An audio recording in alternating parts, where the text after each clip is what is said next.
Hey, Floyd, can you hear me?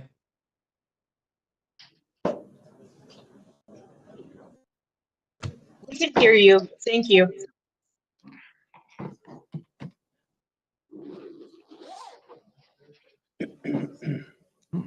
So many familiar faces. Thank you. You're gonna get your steps in today.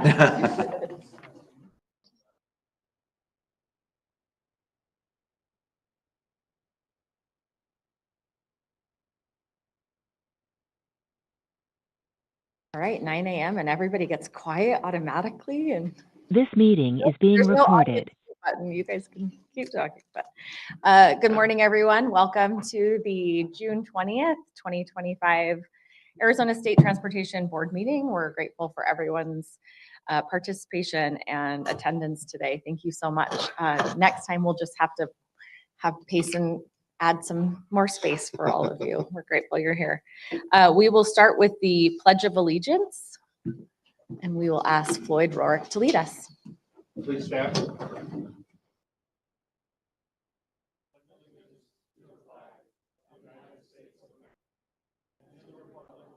Stands one nation.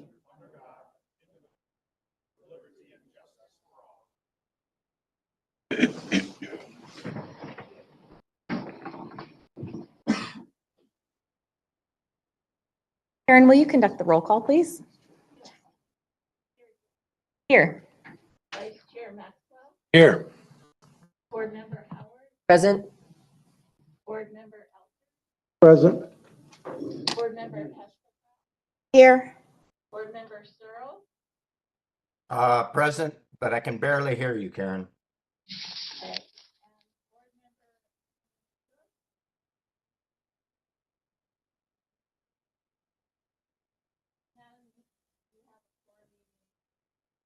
Thank you. Are we still waiting on Mayor Hermosillo? No, she is on, so. I'm on, but you can barely hear. I can hear the chair and the board, but I can't hear anyone on the side. Okay, we'll try to get closer to those microphones. We'll ask people to please speak up. Can you hear us now? It's very faint. It's very faint. Okay. We'll make sure that we, anytime staff needs to speak, maybe Director Toth, we have you go to the podium for your director's report. That might help as well, but we'll do our best here. I wanted to Thank you so much. personally, and on behalf of the board, thank the city of Payson for hosting us today. Thank you so much. And Mayor Otto, I know you're here as well, so very much appreciate the opportunity to be here, especially because it's about 15 degrees cooler, maybe 20, 25 degrees cooler than it is down in the valley. And I love getting up to this part of our state. It's a beautiful, beautiful area. So thank you for hosting us. Board members, do you have anything else you'd like to open with? Great, seeing none. We will move into, Floyd, will you please proceed with the announcement of the Civil Rights Act?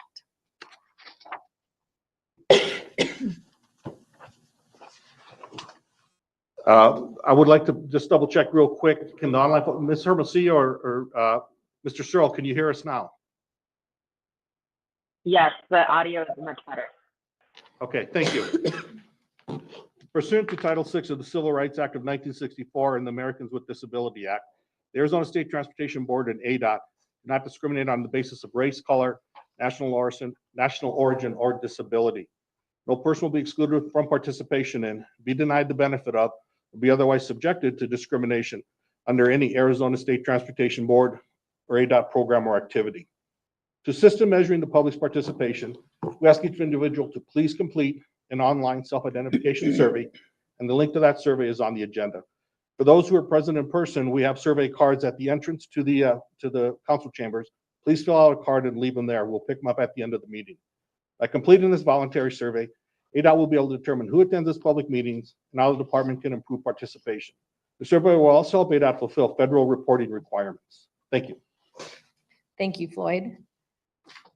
Let's move now to the director's report. Director Toth, would you mind proceeding? We're going to do a little bit of rearranging just to make sure that we can get to all of the public comment today. So just bear with us, but I assure you we're going to make sure we hear from every single one of you. So Director? Sure. Good morning. Thank you. I want to thank the town of Payson for welcoming us.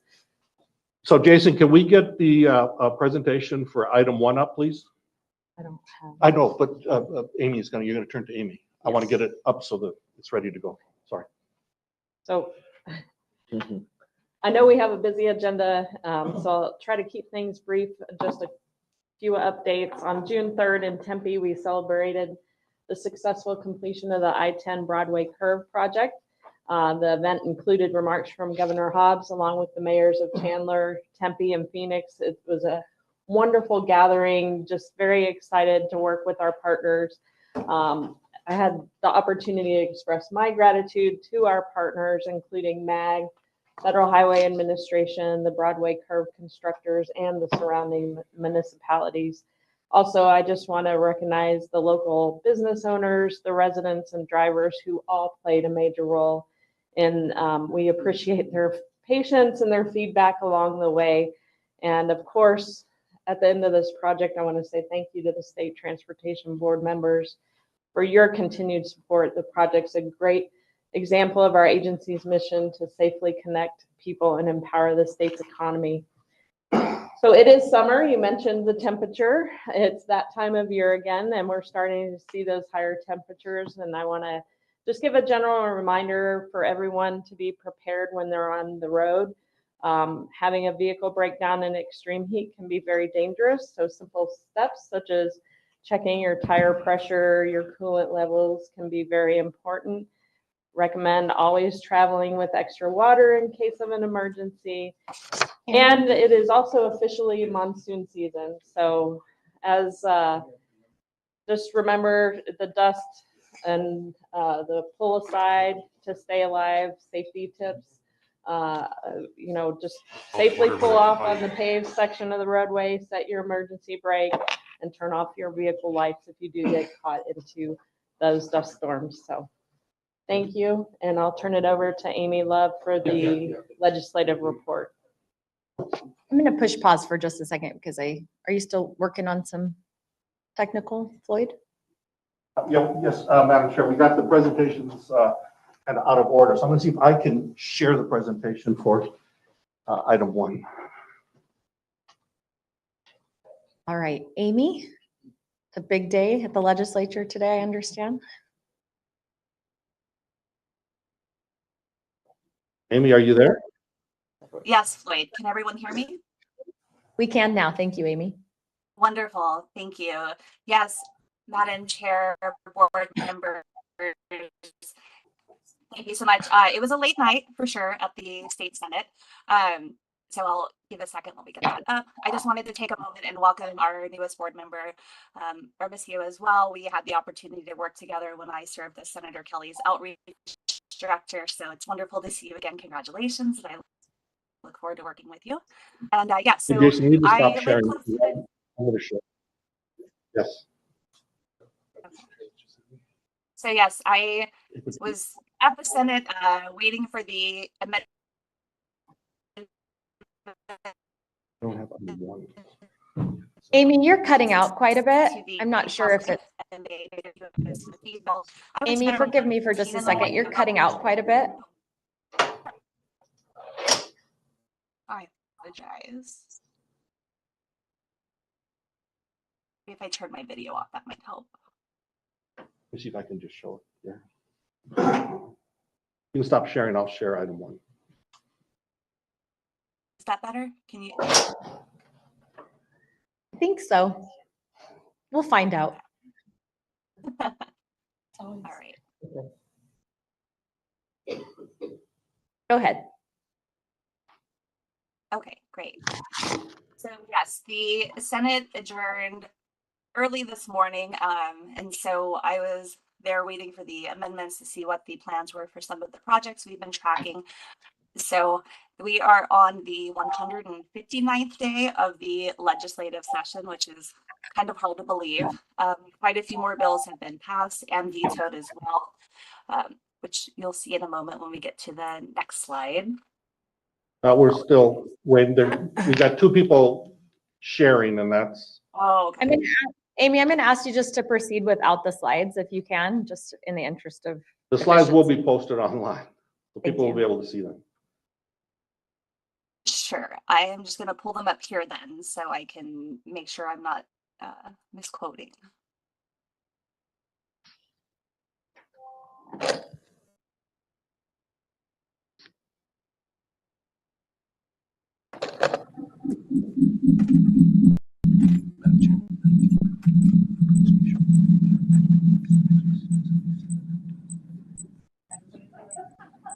I'm not, I'm unmuted. Okay, so He's muted. I'm muted. I'm muted. can you hear me? Yes. Okay, thank you. So we are on now the 159th day of the legislative session. A total of 1,711 bills have been introduced. The governor has vetoed 139 of them. 220 have been signed into law. It was a late night at the legislature. The Senate adjourned very early this morning after passing their budget, and the House has adjourned until Monday, June 23rd as well. So they'll both be returning on Monday. Some of the key highlights I just wanted to raise for the board's awareness that the Senate budget that was passed fully funds all shortfalls related to the State Route 347 intersections, including the 10,839,000 for improvements to Casablanca and Cement Access Road intersections. It fully funds adding 41,400,000 for right-of-way acquisition, utility relocation, natural resource recovery, and construction of the Riggs Road 347 traffic interchange, and keeps in fiscal year 28 the other 48 million for that project. So the Riggs Road 347 traffic interchange would be fully funded by the Senate budget. And additionally, it provides for 1.5 million for design shortfall of the SR 347 widening in Pinal County. Additionally, the Senate added a floor amendment this morning to add 25 million to design and construct additional vehicle lanes on the I-10 between State Route 85 and Citrus Road. They've included 1.4 million for SR safety improvements near the San Carlos Apache Reservation. There were, $2,129,800 to ADOT to design a second right-hand turn lane on northbound 87 to SR 260 in Payson. So a local project for the folks there. The next slide shows 1 million for Mojave County Mountain View Road improvements, 1.5 million for Bullhead City to improve Hancock Road improvements. An amendment this morning from Mr. Kavanaugh added 6 million for Sholo to do the Wolford Road extension project. Another 1 million for Cottonwoods Main Street preservation sidewalk improvements. 1.9 million to Flagstaff for the traffic signal at Woody Mountain Road and Route 66. Glendale will receive 3 million for their 75th Avenue reconstruction project in the Senate budget. And additionally, 1.5 million to Kingman for Eastern Street infrastructure improvements. And finally, for the city of Nogales, several appropriations for local projects, including 1.5 million for Frank Reed Road improvements, 2.9 million for Industrial Park Road improvements, and 1.8 million for La Quinta Road improvements. I will say the numbers in the House budget were a little bit different. The House budget, as passed last week, would have funded the Riggs Road interchange, but a little bit differently, and it had additional money for the I-10 Citrus. But for now, our understanding is the Senate budget will advance to the House. They took the weekend to review it, and they will all reconvene on Monday. And I'd be happy to answer any questions. Thank you, Amy. Any questions from the board? Just as an added point of clarification, all of the line items that you've shared with us, that's exciting and I'm grateful, but it hasn't been signed into law yet. So we just have to hold tight, it sounds like, for a few more days. But thank you for that update, Amy. Appreciate it. You're welcome. Was there anything else on the last minute items? Okay, perfect. Moving on, we have no district report today, so agenda item 2 will be a foregone conclusion that we proceed forward. And we will move to item 3, our consent agenda. Does any member of the board want to remove anything from the consent agenda for additional discussion? Okay, seeing none, we will entertain a motion for the consent agenda today. So moved. Second. We have a motion by Board Member Howard and a second by Board Member Maxwell. I just want to note publicly that that does include item 3H, the amended item that was added to the agenda this week. All right. Seeing any additional comments? All right. All in favor, please indicate by saying aye. Aye. Aye. Aye. I'm listening for Board Member Searle's voice. Thank you. Any opposed? All right, that motion carries. Thank you. We will move now to the financial report from Christine Ward. Christine? Good morning, board members. I see the excitement of the financial report has drawn quite a crowd this morning. Math will do that. Understand the passion. All right. Well, that does not look like my slide. Not even a little. They're in the process of loading them up. They have to reload them. Okay. We'll proceed without slides today, Christine. I We'll- certainly can. So thank let's- you. We've Let's got it. move this right along. Right within target forecast, we've collected a little over $1.6 billion. Oh, okay, gotcha. All right, let's try this again. Perf, right in target, 1.6 billion, 657 million collected. We're right within forecast. The individual categories, we had a couple of little unusual things, but nothing of significance that I really need to cover this morning, unless you have questions. Now I have slides. Moving on to the regional area road fund. Again, you can see it right within target. The individual categories for regional area road fund, we are just running really tight on our forecasts right now. So it's a very, very good forecasting year. Our actuals are coming right in. I have no further updates on the Fed program. And with that, I would be happy to take any questions. Any questions for Christine? No, only comment, Madam Chair, is this, you're right on the forecast. This is easily the closest and tightest I've seen the forecasting been since I've been on this board. So whoever's doing that forecast. They are a Well wonderful done. bunch. Thank you Thank very you. much. Thank you.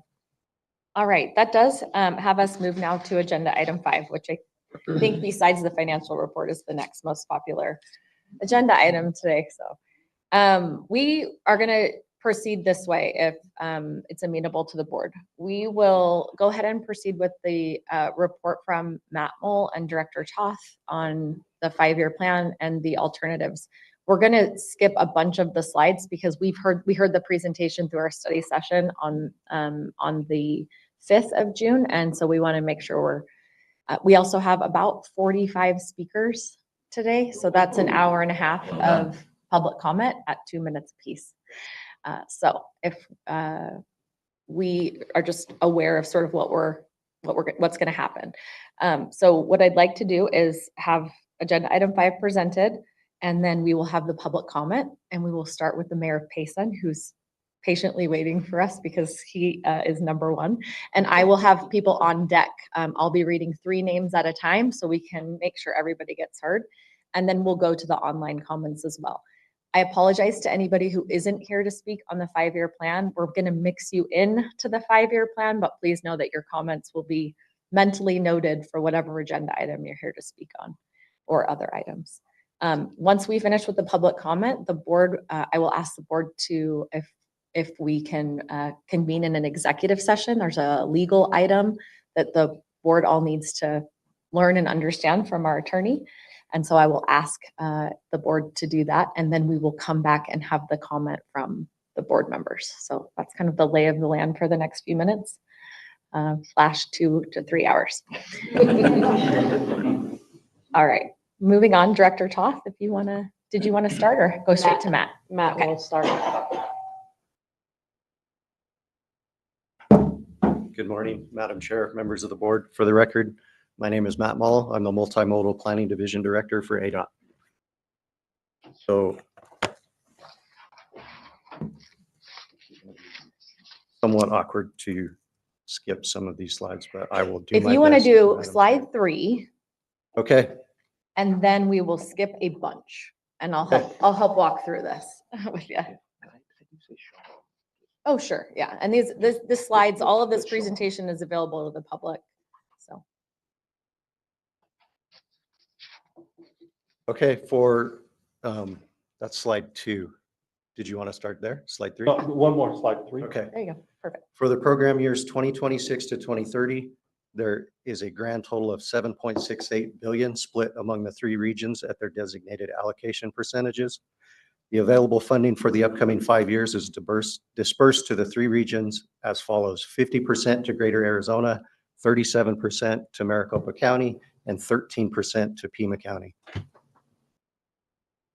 Okay. Where do you want to go next, Madam Chair? Let's show the slides. We don't need to, I think, probably provide too much comment. We'll go through all the districts Okay. without, So this is the Greater Arizona portion. This is a summary showing that this proposed program stays above the $466 million recommended investment choice. This is a summary of District 1. This is a summary of District 2. Those 2 districts don't have a county breakdown because they're one county. This is a breakdown of District 3. This is a breakdown by county for District 3. This is a summary for District 4. This is the breakdown of counties in District 4. This is a summary for District 5. This is the county breakdown for District 5. This is a summary for District 6. This is a breakdown by county for District 6. The Maricopa County portion, do you want to keep going, you're doing great. go on? Okay. I'm cheering you on. This is an update that you've seen previously during the study session and previous meetings on the I-10 corridor. This is a summary of the Maricopa County Regional Transportation Program. For Pima County, this is a slide that you've seen before for the I-10 widening at Keno and Country Club. This is a breakdown of the Pima County Regional Transportation Program construction projects. This is our Airport Capital Improvement Program and a summary slide. With that, I am to my speaking note that says to turn it over to our director, Madam Chair, with your Terrific. permission. And so just so the public's aware, that was all information that's been presented to the board a couple of different times in a couple of different ways. Thank you for the county breakdown. That's really helpful, especially when we're making those comparisons through the, the tentative plan that we have. So that was extremely helpful. Everything in your presentation forward is new, so we will spend a lot more time on that. But Madam Director Chair, Johnson, members of the board, if I may, would you like to see it like that every time? let's talk offline. Okay, about thank you. maybe how we can streamline some of that. So next slide. Madam Chair, this alternative 2 was presented previously. And what this does is it modifies the alternative 1, the tentative transportation program, by moving Lion Springs project from fiscal year 2026 to 2028 and adding 347 widening project in 2026. It also adds the design phases for the P2P projects that were ranked number 5 through 8. So this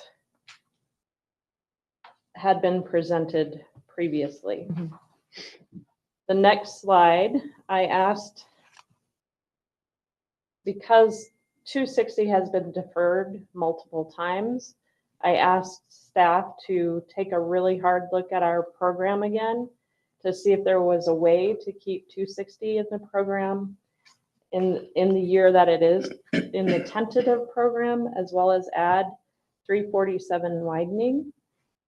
In doing so, this would defer 3 pavement projects out to 2029. And that would be, I apologize, 2030, correct? 2030, yes. Yeah. ma'am. So that would be I-40, US 70, and State Route 85, and then add the 347 widening into the 2026, 2027 timeframe.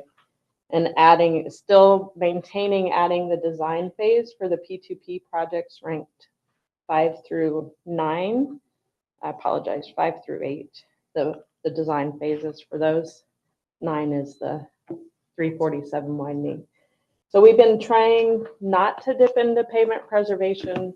However, I think this was a creative solution to be able to help everyone and maintain projects that need to be completed. As you know, if we defer a project into later years, the costs increase. And with those continuing cost increases, it makes it more and more difficult to complete those projects, especially the corridor projects like 260 and US 93. So with that, we'd be happy to answer any questions associated with the 3 alternatives provided today. Any specific questions from the board on content from alternatives 2 and 3? And the reason I said alternative 2 was new is because it wasn't presented as alternative 2. I just wanted to make sure there was clarification. We did have that Line Springs alternative that was presented to us 2 months ago, 2 meetings ago. It's been a minute, which was important in May. And it was important to us as a board that be properly vetted. So that's why I said it was new, because now we have an alternative 2 and an alternative 3, which is a little bit different format than what we had previously. Okay. Thank you, Madam Chair. Director, can you once again state the stuff I can see here? I guess what I'm not sure if I'm seeing it on this is that pavement preservation that we moved. Can you again state what it is that we've moved into 2030 since we're going outside of our 5-year plan? Well, we're going to the end of the 5-year plan. Could you state what it is again you're moving in the pavement preservation, or is it just taking money out of that pot? So it is, if you look halfway down the slide, All the NAs. all the NAs, those are the projects that are currently scheduled for 2027 and moving those out to 2030. So even though the dollar signs are still showing in 27 on that chart, that's what's confusing me. I saw dollar signs in 27 and in 2030. Correct. So it's not going to happen in 27. It's all in 30. Right. What the first white line on each of these is the tentative program, and then the alternative is the pink line down below. Our agenda shows FY 2029 is the deferment, but what you're saying is it's FY 30. Correct. Okay, so that's a deviation from the agenda. I just want to be clear when the motion is made, or if and when a motion is made. Thank you, Madam Chair. Thank you, Director. Any other questions before we go to public comment? I do have one question with regards to infrastructure. Please. If the 3 projects, the I-40, the 85, and the 70 are delayed, do you have district comments on all 3 of those projects, or have you visited with the districts to get their input on delaying those 3 projects? Madam Chair, Board Member Howard, when you say districts, are you talking the engineering districts? Maintenance. Yeah, this was, Greg had discussed, and Matt, and we took a look at what were the best condition projects so that we wouldn't delay or have, how do I put that, Greg? The best condition projects that could be delayed. In other words, they wouldn't totally unravel by the time we got to them in 2030. And as you know, the program is fluid. You see that every month when we come back with PPAC items. So those 3 projects will still continue and still be shelf ready, so that if funding becomes available before 2030, we would be able to move them back into the, well, they are in the program, but back up into the 20. Yeah. So to kind of continue on that, what we looked at is the type of maintenance that those 3 projects require, we're talking about basically being able to maintain those at basically the same service level for the next couple of years. So, but with the intent of, if funding does become available, those would be advanced up as soon as possible. Now, the nice thing is, because we split it across 3 projects, we can do one at a time to be able to bring those up, rather than having one large project that's pushed over and not be able to move it up, because we'd have to have a bulk of money to be able to do that. So we can slowly kind of pull those back up with funding availability if it becomes available. And a portion of those segments, if they do degrade throughout this time period, But yeah, we'd be willing to reallocate some of the emergency maintenance funding to make some repairs needed along those areas in the future years. yes, yeah. Any funding that we can be able to advance those projects, we would certainly be looking at trying to do that. Thank you, Greg. Board Member Elters? Thank you. Thank you, Madam Chair. This is really a statement reflecting on past experience and seeking confirmation. Understanding that the pavement press program is north of $400 million a year. We're talking about multiple years. You do the math, we're talking about over $1 billion of project in a hopper that is usually based on road conditions.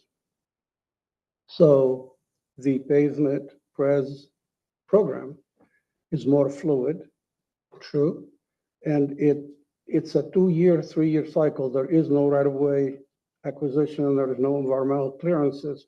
So you have a lot more, you as the department have a lot more flexibility to move projects around. To that end, I'm assuming, and I asked the question seeking confirmation to make sure that everybody have that understanding, that as we go down the road with these proposed alternatives, whichever it is, the department has the commitment, will always do, to preserve the system, and will do whatever is needed to move those projects around so that 3 that are being deferred aren't going to be left out past the time they're needed to change it from a pavement preservation project to a reconstruction project, I'm assuming. And please feel free to dwell on that, Greg or Director, as you need to. And you are correct with that. We prioritize on an annual basis, we prioritize, but even in the interim, we prioritize projects as we go through, because the decay of our pavements is not uniform across the state. So it changes depending on volumes, depending on what happens. I mean, Weather. there's too much variability, so we always have to prioritize. Thank you.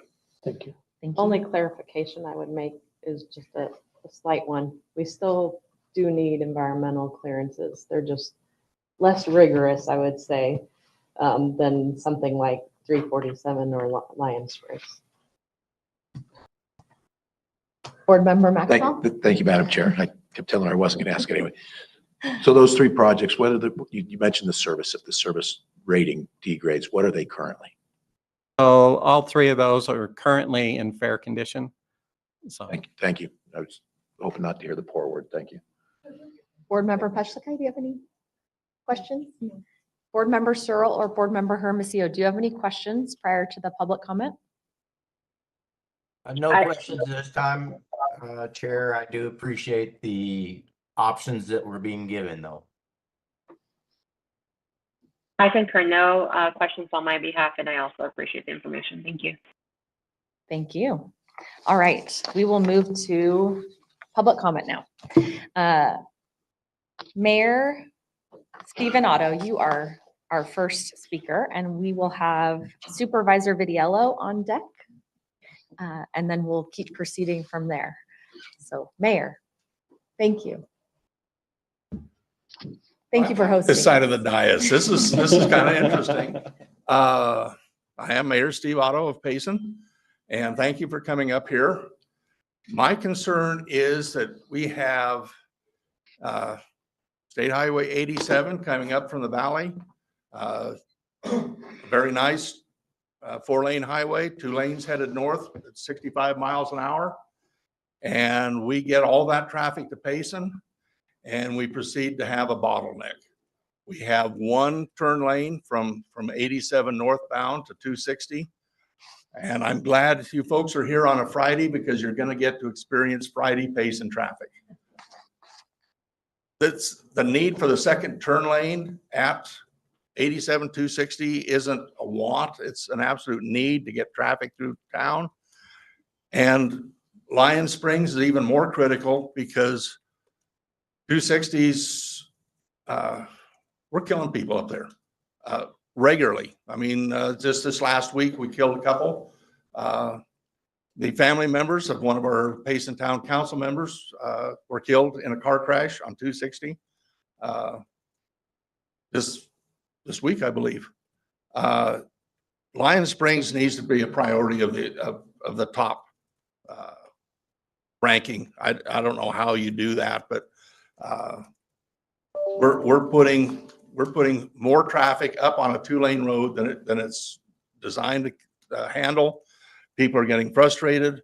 There's a lot of traffic from all the campsites, all the summer activities that go on up there. If you're trying to get onto 260 from Willow Springs Lake or from Woods Canyon Lake, there's no breaks in the traffic on the weekend. So something's going to has to happen. And I just implore you to do everything in your power to get 260 widened sooner rather than later and get the second turn lane on 87 headed eastbound on 260. So, but again, thanks for being here. And I gladly relinquish my seat. So thank you. Thank you, Mayor. We appreciate you. And again, appreciate Payson hosting us today. Supervisor Vidiello, you are up next with Thomas Goodman on deck. Troy White will be after Thomas Goodman. Thank you, Madam Chair. Good morning, board members. My name is Rich Vidiello. I am the Pinell County Supervisor in District 1, which covers Maricopa. I'm also the former Vice Mayor of the city of Maricopa. I've been there 20 years. You've heard my story over and over again about my buddy Izzy Calderon. We're getting ready to have our 9th tournament. He sits in a vegetarian state right now for the last 9 years. And we do the softball tournament to help him with his family. We raise $10 to $20 million every year. This is personal to me. Every story is personal. You guys have a very difficult job. I understand that. We've had 40, 50 deaths in the last 5, 6 years. You're going to hear all the stories. I'm not going to go through all of them. We have accidents every day, almost of the week, and closures every day of the week. I just want to stand before you today and tell you that the 347 is a main priority. We have 50,000 cars a day that drive up and down that road every day, and they pray to get home. They pray to get to their jobs, and they pray to get home to their families. So please look forward and look hard to put the 347 at the top of your list. And I also want to just make sure you guys remember, I have a $20 million check here. I just need to know where it needs to be sent, either the city of Maricopa or ADOT. So please realize how much money we're putting into this, over $50 million roughly going into this, and 20 from Pinell County. I want to thank my current board members for supporting the 347. All 5 of us decided that this was a main issue in Pinell County. Thank you. God bless you. And I appreciate all the hard work. Thank you, Supervisor. Thomas Goodman with Troy White on deck. And after Troy will be Bill Robertson. Chair and members of the board, thank you for this opportunity to speak today. My name is Tom Goodman. I'm the county engineer for Gila County. I will limit my comments to 2 minutes. As I stated at the recent work session, pulling the $110 million in funding from the Lion Springs project would be a great disservice to the thousands of motorists that travel this stretch of SR 260 every year. This is not just a road project. This is a life-saving investment. Lion Springs is a proven danger with too many crashes, too many injuries, and too many close calls. It's a narrow, outdated 2-lane road with no shoulders and no margin for error. So I'm here to urge you to keep the SR 260 Lion Springs funded for fiscal years 26, 27, and 28. ADOT identified this back in the early 1990s as a problem. So the Line Springs is the last of the 6 projects between Payson and Mogollon Rim that remains to be completed. Delaying this project would delay critical safety improvements that our citizens deserve. Thank you for your time and commitment to transportation safety. Thank you, Thomas. Troy White, you're up with Bill Robertson and then Lori Riley on deck. Good morning, Board. Troy White, Interim Public Works Director for Gila County. The traffic congestion in this region is not a result of local residents, but rather the thousands of visitors who travel to go north each year to hunt, fish, boat, camp, cliff jump, and enjoy Arizona's incredible outdoor spaces. Payson serves as a gateway to 3 national forests, Tonto, Coconino, and A-S, and its proximity to lakes and recreation areas make it an ideal getaway for the growing population of the valley. In 2024, nearly 5 million people visited Arizona National Forest, an increase of over 200,000 from 2023.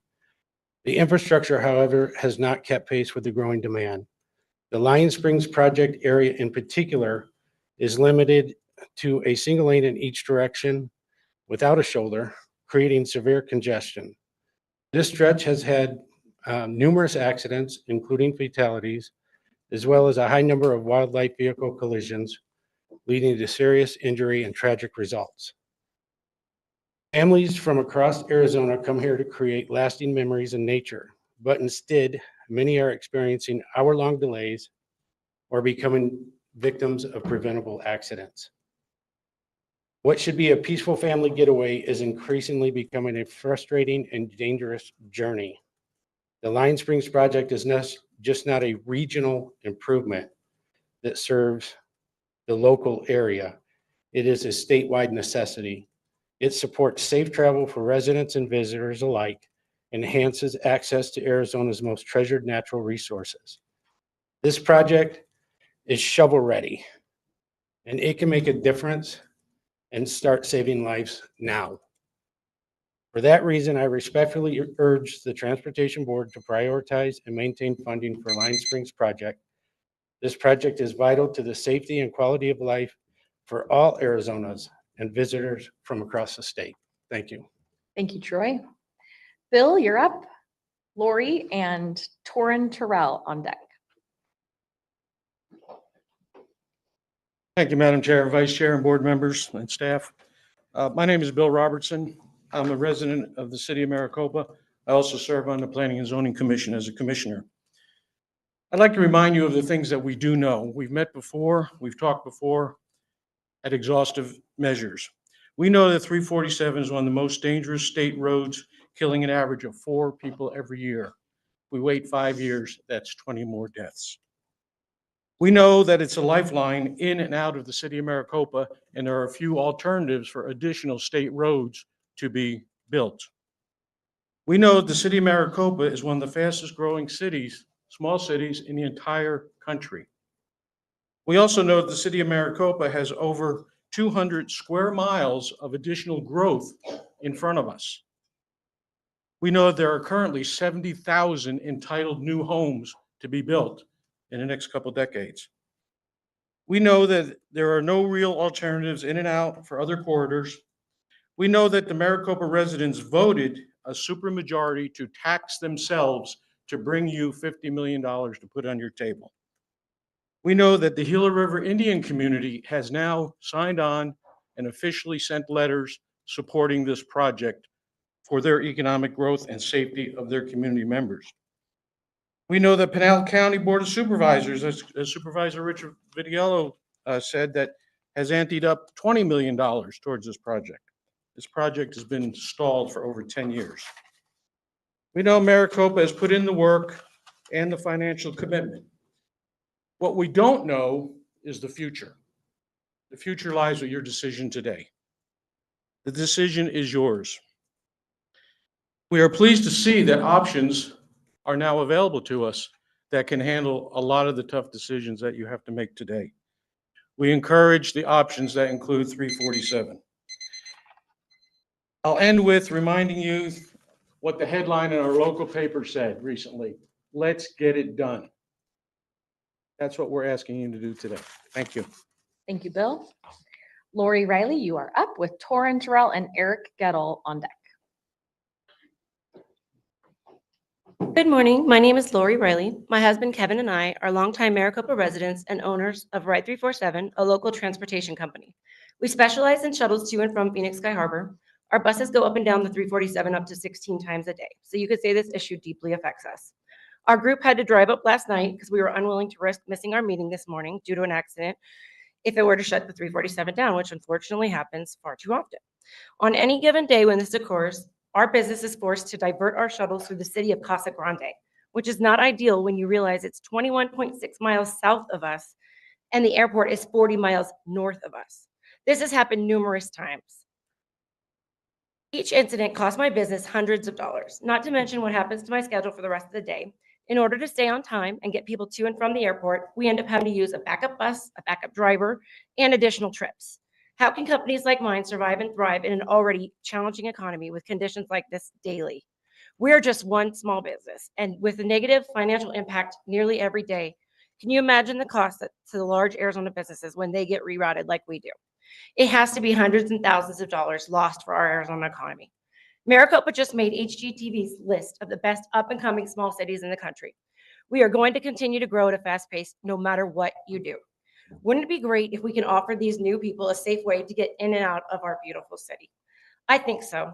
There is no number you can put on what it is costing the people of Arizona to not fix this road. Our sanity, our money, our livelihoods. I implore you on behalf of every single Arizona business owner and citizen, please include the 347 widening project on your 5-year plan. Thank you. Thank you, Lori. Torrin, you're up with Eric Gettle and Mayor Nancy Smith on deck. Greetings and good morning, board members. My name is Torrin, a resident of Maricopa. I greet you today as something weighs heavy on my heart. It's my 2 cents in this controversial State Road 347 controversy. I'm reminded, or I even think about the various and reasonable attempts at finalizing the decision and how we eagerly anticipate a yes. But I feel most of the times we're met with a not yet or wait your turn as other projects take our lonely little spot. When we finally get a word, there is a chance we get excited with the hopes and that the years of waiting is finally going to pay off. But then again, it's wait. Then we are finally told if funding were in place, then maybe it can happen. So we as a city take on more in the financial area in order to dream of fixing our severe problem. And once again, here we are. It is very tired being a squeaky wheel, but our only resolve is to avoid the appeasement oil until it is a reality. What we witness on a daily is not fiction. It is a reality cemented in our conscience that pushes us further to be vocal and to write you even more. I'm blessed with 3 new teenage drivers in my household, who in turn must rely on such dangerous road to go to and from to support other communities. They are 15 years old, 16 years old, and 17 years old. And as I mentioned this, my hair is getting grayer and grayer. Fact is, we love our city. We love our states. But a simple yes proves that you love us back. Thank you, Torrin. Eric, you are up with Mayor Nancy Smith and Councilmember Anna Marie Knorr on deck. Good morning, Chair Daniels, Vice Chair Maxwell, and esteemed board members. My name is Eric Gettle, and I'm a member of the City Council of the City of Maricopa. We're actually here representing the city in an effort to partner with you in including the 347 expansion into the 5-year program. About a month ago, I had to make one of the most difficult decisions I had ever faced in my tenure as a member of the City Council. As a conservative who has fought to lower taxes for our residents, I had to make the difficult decision to support a half-cent sales tax. This was tough, but a vital choice as this state highway needs to be repaired and expanded. So today I'm inviting you and asking you to make an equally tough but vital decision. You have several very valid and good alternatives before you today. Our lives depend upon it. The State Route 347 is our only access route, as you know. It's in the crisis mode. It's failing. In 2023, we saw 270 accidents, fatality, and averages over 100 injuries a year annually. Rear-end crashes plague our commutes, limited hospital access forces roadside deliveries, congestion stifles our economic growth. Funding and expanding the 347 with lanes, overpasses, and safety features is absolutely necessary at this point. It is urgent. Maricopa is pioneering a model, and that's what I want to bring to you today. We are coming to the table with all kinds of solutions. We bring money, we bring partnerships, we've assumed control and funding of portions of the 347 and the 238 within our city boundaries, which is freeing up money for ADOT's additional projects. With funded projects like the Briggs Road interchange in Maricopa County's northern segment, it shows progress, but the full corridor needs your attention. They need your commitment. This is a regional priority. By prioritizing the State Route 347, we'll save lives. We'll show other municipalities how local investment unlocks state and federal support. Please act now and place the 347 expansion into the 5-year program. Thank you very much for your time. Thank you, Councilmember. Mayor Smith with Anne Marie Knorr and Priscilla Benke on deck. Thank you. For those that are online, I want to let you know, because you can't see, there are a lot of people here filling 2 rooms. And I say that because at home we have 50 to 100 people watching this online. And it's important for them to know all of these communities are very valuable and they love their community, just like we do for the city of Maricopa. I love my community and our residents. And the road for 347 is a lifeline for us. 76% of our residents leave Maricopa to travel to work, to school, and to their appointments every day. Every day, 76% of our families, 58,000 cars every day, cars and trucks. In last year's election, they elected me as mayor as a mandate to help move this project forward. And this is not a new project, as been mentioned. This is at least 14 years, 11 years of Mayor Price coming month after month, presenting you with the concerns. 3 years of myself coming month after month. So we've had our own skin in the game too, as you now know, which is really important. Our very conservative city council made the hard decision to raise our sales tax, which we have not done in the existence of the city of Maricopa, by half a cent to help fund this project and to match the ADOT's 2 policies that says when local contributions come forward, then that actually can change the priority of projects. We've worked hard to raise, this is amazing to me, if you take into consideration what's happening at the state today, $280 million from our partners, state legislators, MAG, Pinal County, and our city. And then now, our partner, Gila River Indian Community. Yesterday, you should have received the letter from Governor Lewis. And I just want to share a little bit with you. Seriously, I timed this. Mayor Smith, you have certain privileges given your Okay. title, so I timed this. I must have gone a little slower. don't tell mayors no. Okay, Continue. thank you. So this is from Governor Lewis from Gila River Indian Community, and we so are grateful for their partnership. He says, I am writing today to express the Gila River Indian Community's support for critical improvements to State Route 347, including the widening of the entire corridor. We encourage you to participate to prioritize funding for this project so it can commence as soon as possible. State Route 347 runs through community lands. Safety on this road is a constant concern. The adverse impact is profound as commuters often seek illegal alternative routes through the community's residential areas and significantly increasing the safety risk to their members and as a result. That's all from Governor Lewis. There's actually a few more paragraphs in there, so please take the time to read that. Board members, I'm asking you to support one of the 3 options that actually have 347 putting it into the 5-year plan. Thank you. Thank you, Mayor. Councilmember Knorr, you are up with Priscilla Benke and Nicholas Sizemore on deck. Good morning, chair members, members of the board. Thank you for allowing me to speak. As a council member for the city of Maricopa, and a mother of 4, I've learned that true improvement, whether in a home or a state transportation system, often requires courage.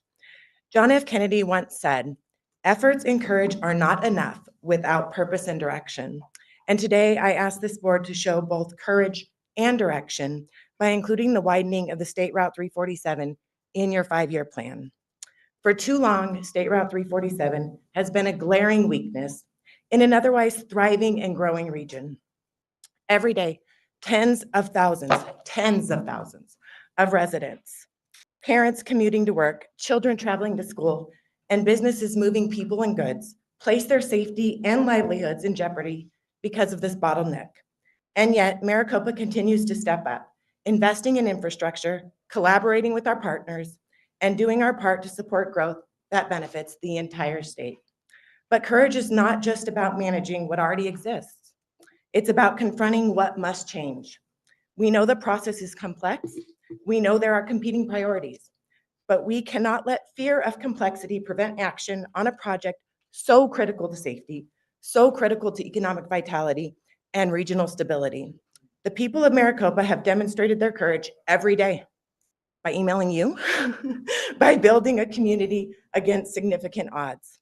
Now we ask this board to match that courage, to choose purpose and direction, and make the long overdue investment in the 347. Thank you. Thank you. Priscilla Benke, you are up with Nicholas Sizemore and Amber Learman on deck. Good morning, board. My name is Priscilla Benke, and I'm a mother and a nonprofit leader in the city of Maricopa. But more than that, I am someone who believes in the power of strong families, and they need to protect time, space, and safety they deserve. You've heard the crash data. There's 25,024 accidents and 43 lives lost on the 347 in just 10 years.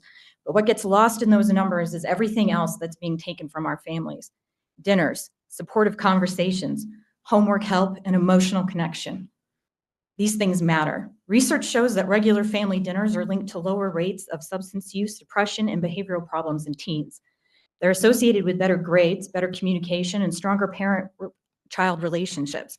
But in Maricopa, those moments are disappearing, not because parents don't care, but because they're stuck on a road that doesn't work. We see it every day. Parents arriving late and rattled, teens missing out on activities that could have changed their path, children waiting, worrying. The emotional toll of this road runs deep, and it's growing with every year of inaction. We've shown up and we've stepped up. Our city and county together committed $50 million to be a part of the solution. Now we're asking you to match that commitment, not just to infrastructure, but to mental health, educational success, and the well-being of our next generation. Please put SR 347 on the 5-year plan, and let's this be the moment that we chose families over delay. Thank you. Thank you, Priscilla. Nicholas Sizemore, you are up with Amber Learman and Kiana Richardson on deck.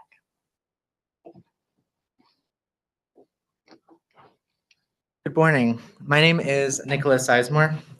I've lived in the city of Maricopa for 11 years, split between 2 different eras of my life, 8 years as a child and 3 years as a teenager and now an adult. If you were to ask anyone who lives in Maricopa what defines our daily life, there's one answer you'll hear again and again: State Route 347. State Route 347 is the artery that connects us to the rest of the world, but it's also one of our biggest vulnerabilities. It's small, outdated, and increasingly dangerous. Accidents happen on a near daily basis, some minor, others catastrophic. For many families, it's not just a road. It's where precious time is lost, and sometimes where lives are changed. You've likely heard from drivers who complain about congestion, poor road conditions, and safety issues, but I want to speak for the people who aren't behind the wheel, passengers, and those who don't even drive. I don't have a driver's license, but even from my experience being on the road, State Route 347 is not sufficient for Maricopa. We lose hours, precious, irreplaceable hours, stuck in traffic, late for work, late for school, and missing out on the very things that make life meaningful. Families spend more time in their cars than around their dinner tables. My family has lost countless hours on this road. Now imagine that multiplied across every household in Maricopa. Maricopa is a growing community. Families, businesses, and dreams are being built there. but we can't build a strong future on a crumbling foundation. State Route 347 isn't just a road, it's our lifeline, and we need to breathe new life into it. So I ask you, please consider including State Route 347 and by extension, the people of Maricopa in your 5-year plan. We're not asking for a luxury, we're asking for safety, for time, and for the chance to thrive. Thank you. Thank you, Nicholas. Amber Learman, you are up with Kiana Richardson and Alexander Milek on deck. Good morning. My name is Councilmember Amber Learman. I have lived and worked in Maricopa for 21 years. I serve as a high school counselor. I have talked to grandparents, parents, and many teen first-time drivers. This vote is a life-saving vote. I have lost a 10th grade student, a first grade student, and this year one of my students lost their father. He was a father of 6 children with the youngest a 3-month-old son on 347. What happens on 347 affects our community and our way of life. It's not just a road. A missed birthday party, doctor's appointments, flights, family dinners, etc. A few unique facts about 347 is that there is no lighting. It is a dark 13-mile drive. There are cell phone dead zones, and tow trucks can cancel their reservations, leaving the driver stranded. These facts impact our community, our inexperienced and vulnerable drivers. Please save the lives of our community members and prioritize 347. And I want to thank you for the time that you've spent on this particular issue and for your commitment and your service being here today. Thank you. Thank you, Councilmember Learman. Kiana Richardson, you are up with Alexander Milek and Cooper Price on deck. Good morning, and thank you for the opportunity to speak. My name is Kiana Richardson, and I moved to Maricopa in the 4th grade. Years later, as more and more homes go up around us, the infrastructure just hasn't kept up. I'm 18 now, and I've grown up watching how this one highway affects everything. It's not just traffic, it's our daily lives. Parents are leaving before the sun rises just to beat traffic, many of them before their kids wake up. And by the time they get home, it's late. That means missed dinners, missed homework help, and missed moments. For a lot of kids, that time together just doesn't happen anymore. Some nights, my own mom comes home just to go straight to bed, to wake up and try and beat the traffic. So many kids in Maricopa come home to empty houses. We grow up fast because we have to. And when there's no one around, it's easy to give into peer pressure or end up doing things we might regret. Not because we're bad kids, but because there's no one there to guide us. I also know a lot of parents who want to move, just to get closer to work and avoid the 347 altogether. But they don't, because they don't want to take their kids away from their friends, schools, or support systems. That's the kind of pressure this one road is putting on people. That's what the highway is doing, is creating distance, not just between cities, but between families. Highway 347 isn't just about traffic flow. It's about communities, mental health, and our quality of life. So I ask that when ADOT plans for the future, you don't just look at maps and traffic counts. Look at the real people behind the wheel. Look at the kids growing up on the other side of those commutes. We need solutions that grow with us and not years behind us. Please add 347 to the 5-year plan. Thank you for listening.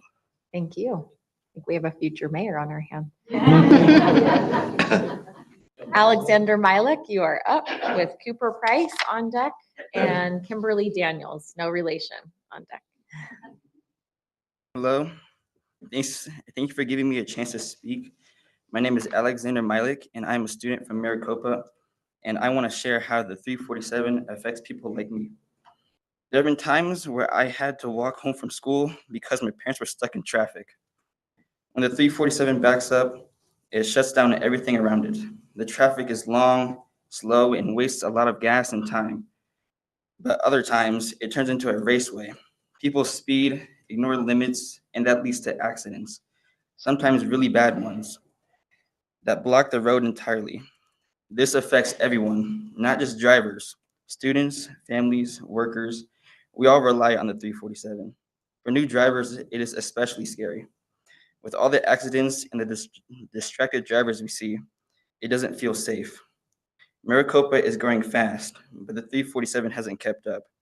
There aren't many places to go in town, so if you want to go anywhere, we have to take that road.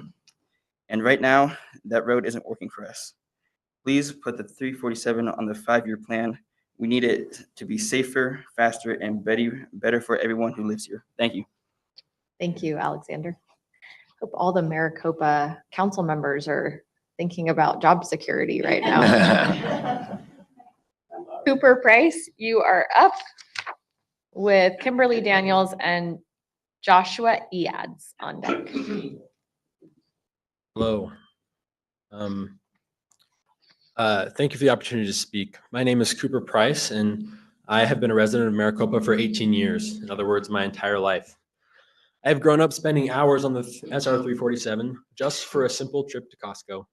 An absurd amount of my and all residents of Maricopa's time has been spent waiting in line just to get home.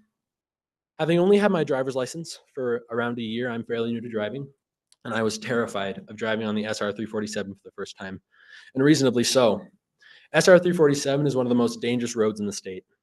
I wish I could have felt nervous only because I had never driven on a road so big, not because I had a good reason to fear for my safety. I want new drivers such as myself to feel excitement to drive the SR 347 for the first time, not dread, because they risk themselves and their car's occupants while in the driver's seat. For new drivers, driving this road should be a milestone and not an overwhelming obstacle. In Maricopa, there are certain things that kids my age like to do. We like to go to Yogurt Jungle and Ross, and we like to eat at places like Cilantros and Roots. The catch, all of these places are on the 347. When the 347 backs up, it becomes near impossible to get to the places that offer entertainment that Maricopa's youth rely on in order to interact with our friends. This challenge in getting to where we like to gather encourages us to stay home and to be increasingly addicted to devices, isolating ourselves. With the proposed changes to the 347, moving between places that we like to go becomes much easier, allowing us to be together and present. We are here today because we believe that we can make a difference by showing up. And in Maricopa, we always show up. This is not just about asphalt and passing lanes. It's about our people and our safety. We need the SR 347 on the 5-year plan. Thank you.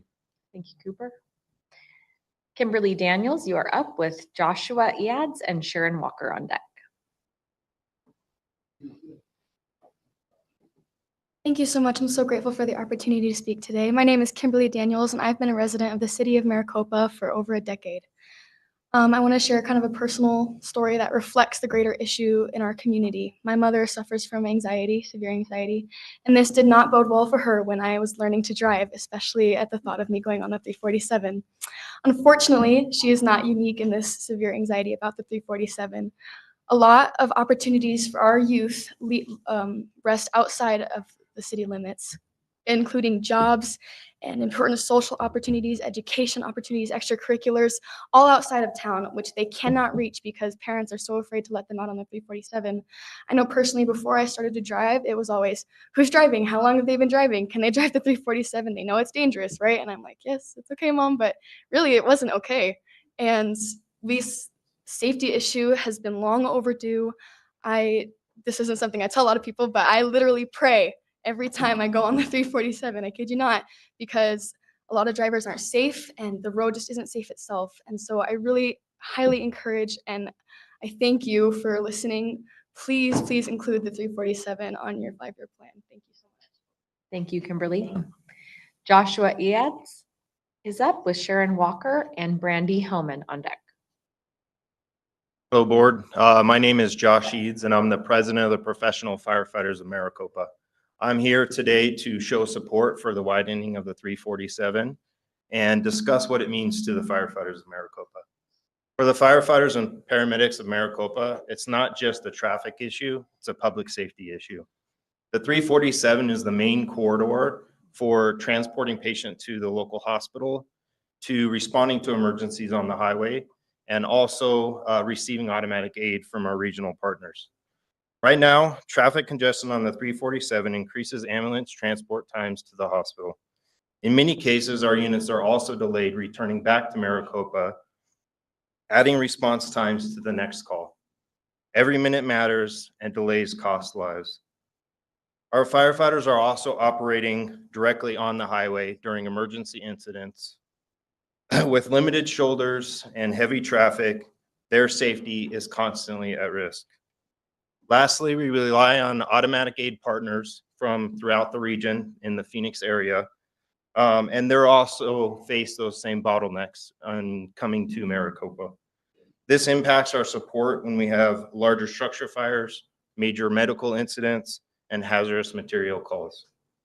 On behalf of the firefighters of Maricopa and the citizens that we proudly serve, I respectfully request this board to prioritize the widening of the 347 as it is a public safety issue.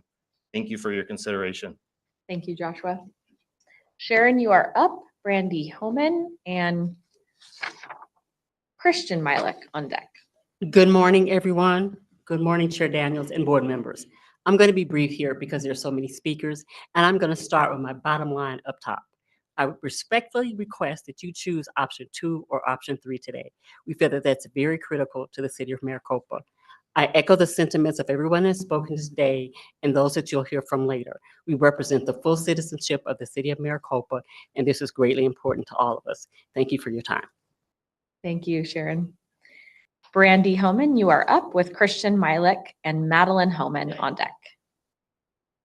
Good morning. My name is Brandy Homan, and I'm a mother, a community member, and someone who has watched far too many families be impacted by the dangers of State Route 347.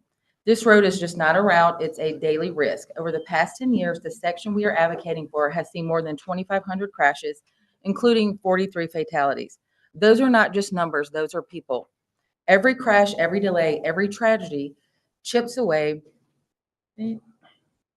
at the well-being of our community. It erodes family life, increases stress, and limits opportunity. We hear from parents who miss dinner, teens who miss activities, and children left waiting long past programming hours because of a road that simply cannot keep up with the community it serves. In 2024, ADOT adopted a safety action plan that recommended placing greater weight on safety and project selection. This is the moment where policy meets real lives. We're not asking for special treatment. We're asking for action backed by your own data, your own comments, and the reality of what Maricopa families live with every single day. Please prioritize SR 347 in the 5-year plan, not just because it's overdue, because it's the right thing to do. Thank you. Thank you, Brandy. Christian Milik, you are up with Madeline Homan and Tina Dugan on deck.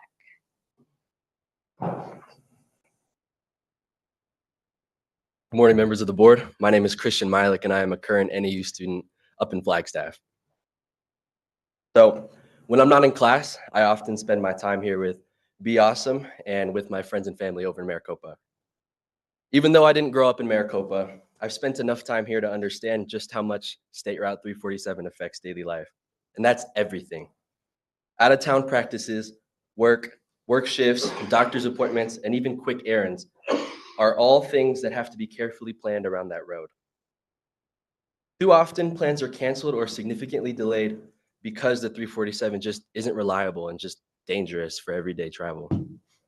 It's more than just an inconvenience, it's a barrier.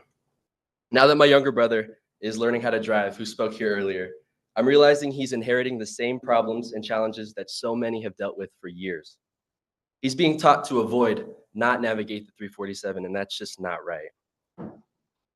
Driving from Flagstaff just to go to Maricopa, the 347 is where I spend a good portion of my time backed up, and it just makes the travel so much longer.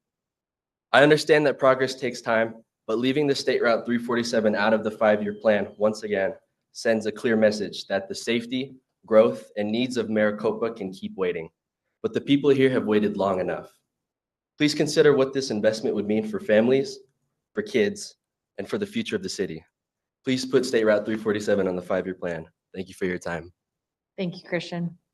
Madeline Homan, you are up with Tina Dugan and Ron Angarame on deck. Hello, Hello, my name is Madeline Homan, and I'm a college student at NAU, which is Northern Arizona University, which is located in Flagstaff. I've made that drive between Flagstaff and Maricopa more times than I can count. And every single time, the 347 scares me more than the I-17 has ever. Thankfully, the I-17 is finally being addressed. That's real progress, but the 347 has been a constant in my life, and not in a good way.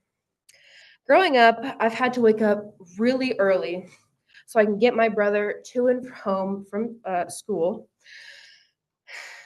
And when we're always often stuck in traffic on the 347. I remember sitting in that car for hours and hours and hours and hours, not knowing how long it would take. Every afternoon, I felt anxious. I was never sure if we'd make it home safely or even in one piece. But now I'm here, not for just myself, but to speak up for my peers who carry that same fear and frustration every single day. Please add the SR 347 to the 5-year plan. We can't keep waiting. Thank you, Madeline. Tina Dugan, you are up with Ron Angarame and Christian Price on deck.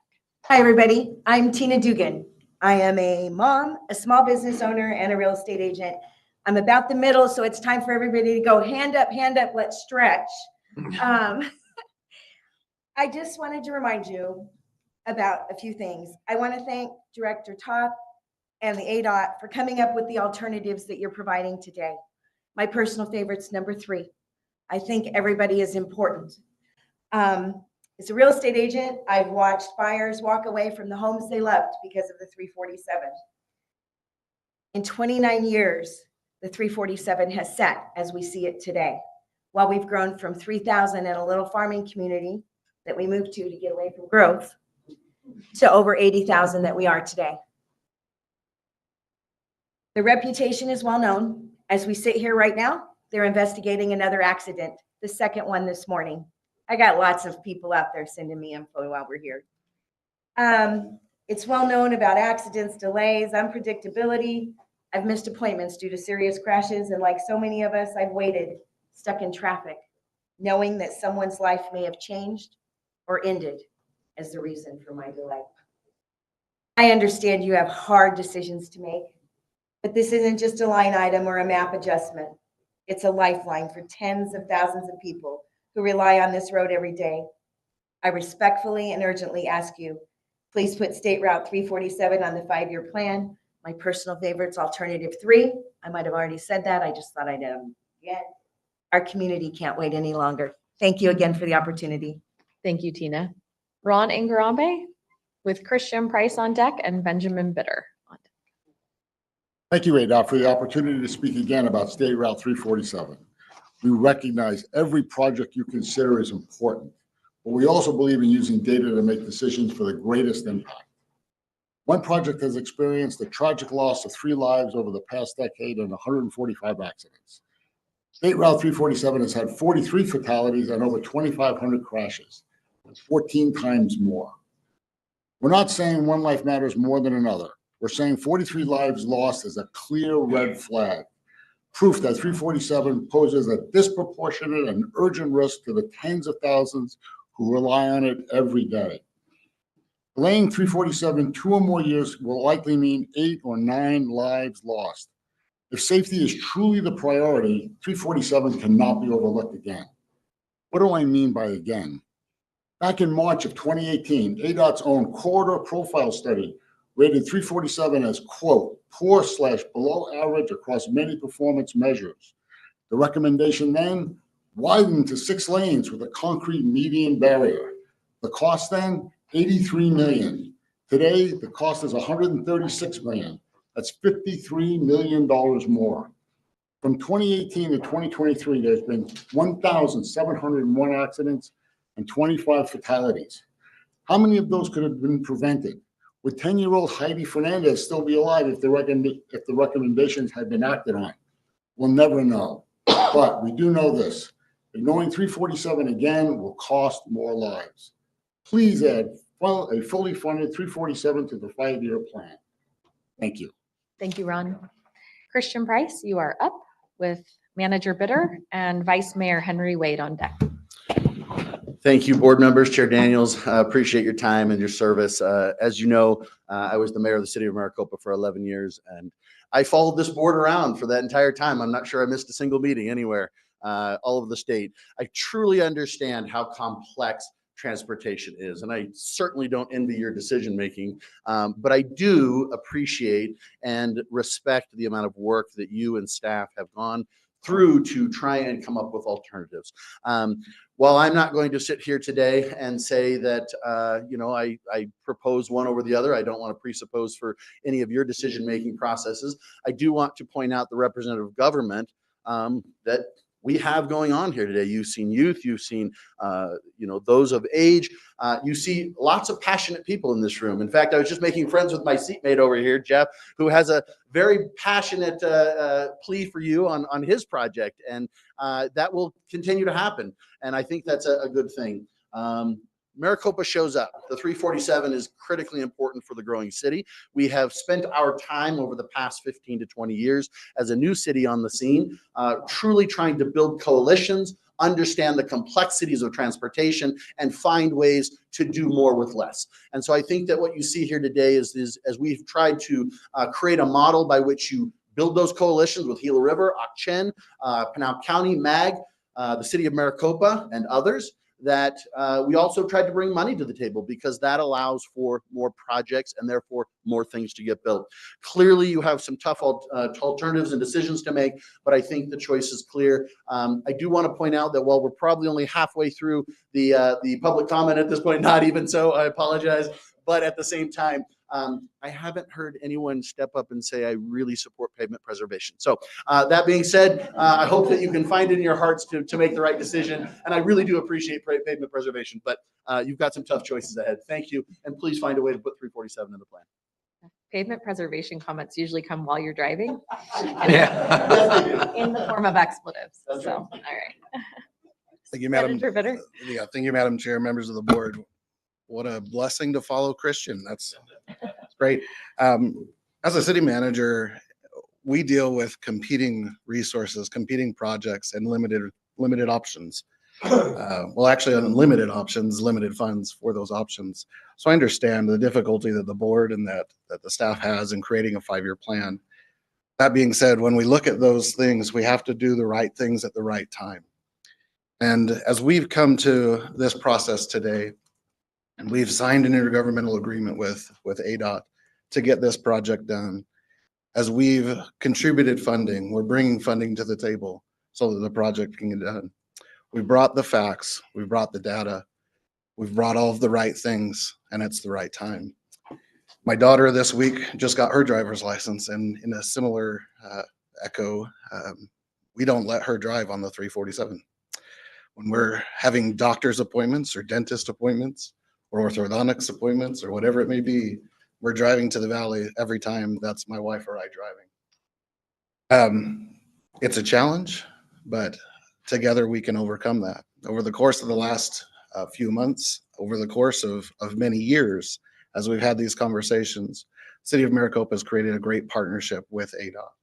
We are here again to create that partnership, to form that partnership, to cement that partnership in both a figurative and a literal sense as we widen State Route 347. So with that, certainly encourage you to support either alternative 2 or 3 to put State Route 347 on the 5-year plan. Thank you, Manager Bitter. Vice Mayor Wade, you are up with Councilmember Manfredi and Jill Hagner on deck. Good morning, Madam Chair, distinguished members. My name is Henry Wade, and I'm the Vice Mayor for the City of Maricopa. I'm also a veteran, 20-year veteran in the United States Air Force, retired in 1993. I've actually been retired longer than I was in the military at this point. I've been to some cities throughout the world. I drove in Cairo. I drove in France. And I was scared then, but I'm petrified at times when I'm on the 347. I just recently retired from my day job where I served for 12 years going and coming on the 347. And it was fearful for me to get in that car and drive down that road. I now have a 16-year-old grandson that I'm scared to death about getting his driver's license. Fear is what's motivating me. I would hope that the fear of not doing something for us in Maricopa would get to you as well. I know that you have a hard job. I know that you have a lot of people who want you to go different ways or certain ways. I appreciate that, and I appreciate the way in which you handle that, the manner in which you come to our communities and give us an opportunity to express ourselves. I also am very proud of the people that I work with on the council, within the community. You can see us, and we know what's going on online. So you can see that we certainly have a lot of effort put into this. I'm asking that you take the effort to make the right decision for us, because only you can do that. And next time you want to go driving for somewhere for excitement, go to Cairo. You want to be excited in driving, that's the excitement. Thank you very much, and I'm pleased. Hope that you will make the right decision. I'm sure you will. Thank you. Thank you, Vice Mayor. Councilmember Manfredi with Jill Hagner and Alexander Kendrick on deck. Thank you so much for allowing me to speak today, Chair and board members. My name is Vincent Manfredi. I'm a council member in the city of Maricopa. I'm a business owner in the city of Maricopa. But more importantly, I'm just a resident in the city of Maricopa. And I am so proud of the residents that have driven up here today or yesterday, spent their own money to provide an influx into the Payson economy. I think there's probably like 20 hotel rooms taken up. I think I got the last one over at the Best Western over there. And I'm just so proud of what we've done in terms of trying to explain what is so needed and why it is so needed. And Christian mentioned a little while ago, and by the way, I don't know how the heck you kept him under 3 minutes, but Christian mentioned a few minutes ago some of the youth that have been here, and it's just amazing. In a world where we live by STP, right? That's same 10 people at everything you do, the same 10 people show up. I think you've seen more than 10 people. I think you've seen hundreds of people show up at these meetings over the last few months, few years, explaining to you why it's so important for the 347 to be expanded. I can go over all the numbers, but you've heard them all. I can go over a lot of the stories that you've heard, but you've heard them. And now it's up to you. And I really do not envy the position you're in. As public servants, we always are looking at what people want and having to weigh it against what we have available. And you really are doing a great job in using what you have available to get things done in this state. There is a need to fix the transportation funding in the state of Arizona, and hopefully that gets done. But until that gets done, we're going to have to keep asking you to pinch those pennies and figure out how to make sure that all of the priority projects are done. Thank you. Oh, and I want you to expand the 347 in case I didn't say that. Thank you, Councilmember. Jill Hagner, you are up with Alexander Kendrick and Supervisor Stephen Christensen on deck. Hello, everyone. My name is Jill Hagner. I have a brand new vanity plate on my vehicle, awful 347, expressing my frustration about the 347. In the spring of 2019, the population of Maricopa was approximately 41,000 people. Fast forward to today, and the population has more than doubled in the last 5 years we've been there. My husband and I both commute daily to the greater Phoenix area and work for work, and have noticed significant changes in our commutes. Increased traffic flows, increased bottlenecks, and increased accidents, especially during rush hour. Don't even get me started on the route I have to take home through Casa Grande when the 347 is closed down due to a traffic incident. Our commute contains two of the worst intersections in the state, yet here we are traveling with thousands of other drivers with a road that is status quo. There is congestion, road rage, and can we talk about the potholes? In addition to new home construction, we have something like 6,500 apartments or rental units under construction, and those will bring on average a 1 car per unit, maybe more. Currently, Maricopa does not have 6,500 jobs to offer the bulk of these residents. So guess what road they'll likely be using to access those jobs? Matter of fact, the current inability to move traffic well during peak hours on the 347 has absolutely been a factor for business attraction to our city. It is the state's responsibility to maintain this roadway and to make sure the infrastructure meets the demand of the city of Maricopa's residents. A reported 2023 AADT value on the ADOT traffic count website was just over 52,000. For reference, the location ID is 101622. Traffic counts of similar numbers are comparative to the counts on the 202 and the 101. So should this roadway be of comparative lane configuration? The answer, in my opinion, is yes. You should do the right thing and take care of a fast-growing community that contributes greatly to the Phoenix Valley. It is crucial that the widening project is added to the 5-year plan to fix an aging problem that will only get worse and much more expensive to fix the longer it is pushed out. Please help our residents. And I'd love to change my license plate. Thank you, Jill. Alexander Kendrick, you are up with Supervisor Christensen and Katie Proctor on deck. Thank you, Chairman and Board. I'm Alexander Kendrick. I'm the Assistant County Engineer for Gila County. I'm going to point out a few facts to you today. All of these, I'm going to run through pretty quick because we've got short time. They're all on ADOT's page for the historical 5-year plans. So if you start with the 2012 one, you'll see that Lion Springs was put on there, project 21301. It was put on there for 2016. The next year, it stayed on 2016. The following year, in the 2014 plan, it was already postponed by 2 years. It was now on the 2018 plan. The next one pushed it back for a whole other year. It was now on the 2019 plan. Then in 2016, when it was supposed to start, it was pulled off the 5-year plan completely. It was added to the tentative 6 to 10-year plan. After the citizens of Gila County spoke up, it was put back on the plan, but it was put back on the plan in 2021 at the end of the 5-year plan again. Finally, in 2018, it was moved up to 2020, only to be pushed back again the very next year to 2021, where it was now split into a design in 2021 and then construction in 2023. For the next 2 years after that, it was pulled off of the plans completely. It wasn't until our neighbors in District 5 realized that 260 was impacting Navajo and Apache counties in addition to Gila County, that it was even put back on the plan.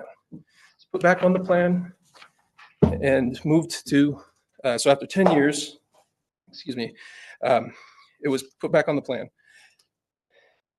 Now, you're asking us to move it back again if we go with this option to postpone Lion Springs in favor of 347. Now County is contributing $50 million, which is admirable, but they have 470,000 people with an additional 70,000 homes coming. So they're at over 500,000 people. That's $100 per person.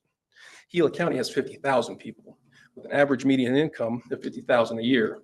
If there's 26 pay periods in a year, that means each one of us have to give up half of our pay period or half of our paycheck. I recognize I'm out of time, so please let me encourage you.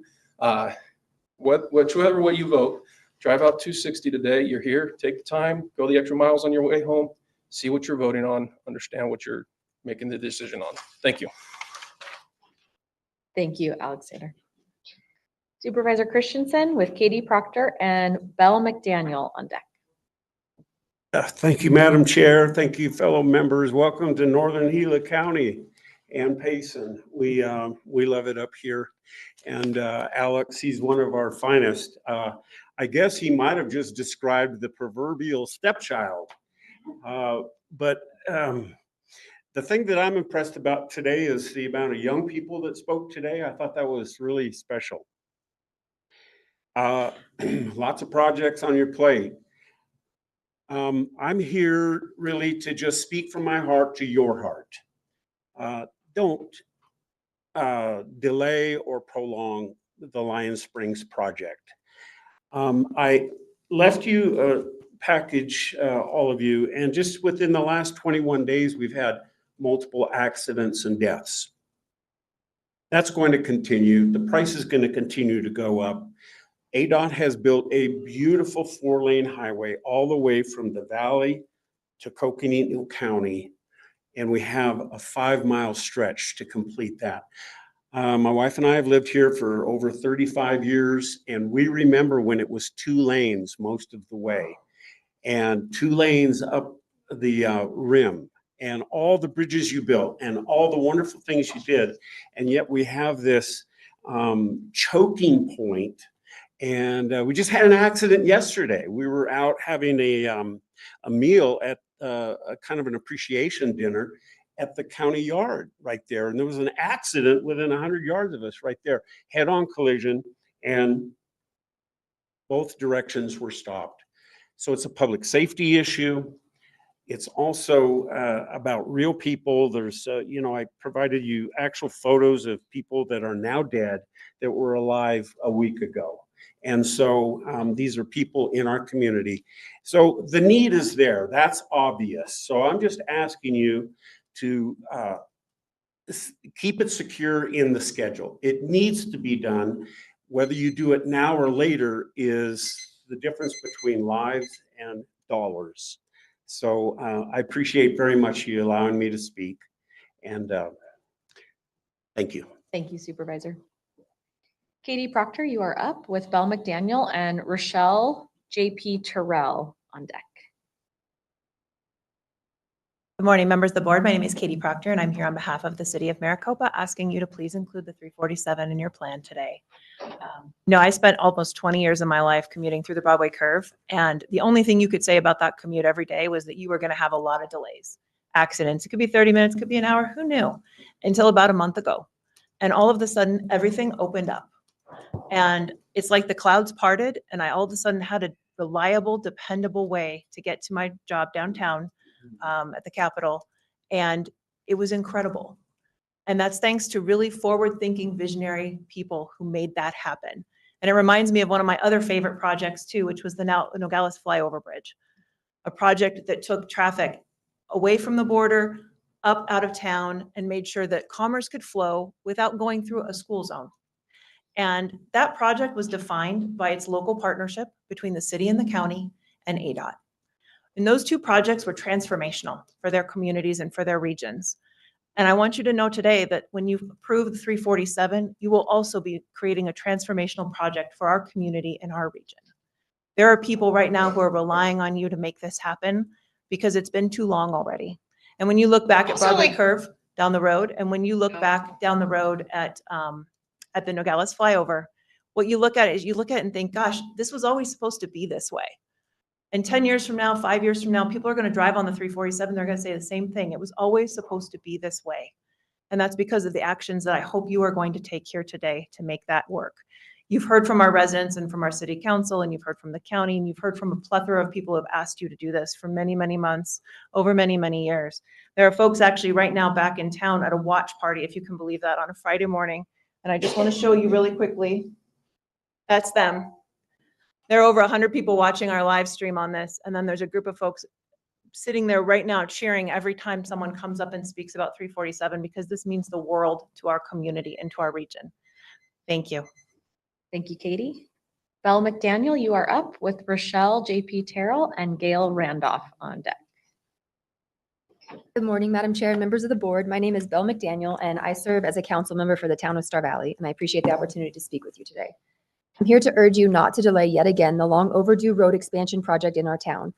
For over 20 years, our community has been told that help is coming. We've waited patiently as the project has been postponed time and again, always with the hope that next year would finally be the year. Our narrow corridor is increasingly dangerous and congested. The data that I will be presenting is for the area between milepost 256 and 261, where the highway narrows to 2 lanes with no shoulder access. According to data from ADOT, between the years 2013 and 2018, we had an average of 26.4 crashes in each year with 0 fatalities. Also, according to ADOT, for the 5-year period between 2019 and 2024, we had 2 fatalities and somehow the same exact average of 26.4 crashes per year, which seems incredibly unlikely that in the last 5 years, there has not been a significant increase in crashes with a significant increase in traffic that we've seen. This data does not seem to reflect the reality of what citizens are dealing with on a regular basis. And as I said, the ADOT data claims only 2 fatalities in the last 5 years, but data from the Payson Police Department for the same exact section of highway shows that there have actually been 18 fatalities in that time, not 2. And I can't understand how ADOT's data can be so far from the data provided by the police department. ADOT's data leaves 16 deaths unaccounted for. And these numbers may just be a statistic to ADOT, but they're real people with family and friends and loved ones who will never get to see them again, and their lives were changed forever. I also have data from ADOT regarding the project on State Route 347 between the mileposts 175 and 189 that this project concerns, that shows that there were 3.7 times the amount of traffic there as there are here, but there were only 14 fatalities in that section while we had 18 here in our section. And that shows that our corridor is by far the deadlier of the two and urgently needs to be addressed. And we have the opportunity right now to help prevent these great losses from continuing and provide greater security for our communities. And I'm asking you to make that choice today. Thank you for your time and your service to our state. I'm sorry, my voice got shaky. Thank you, Councilmember McDaniel.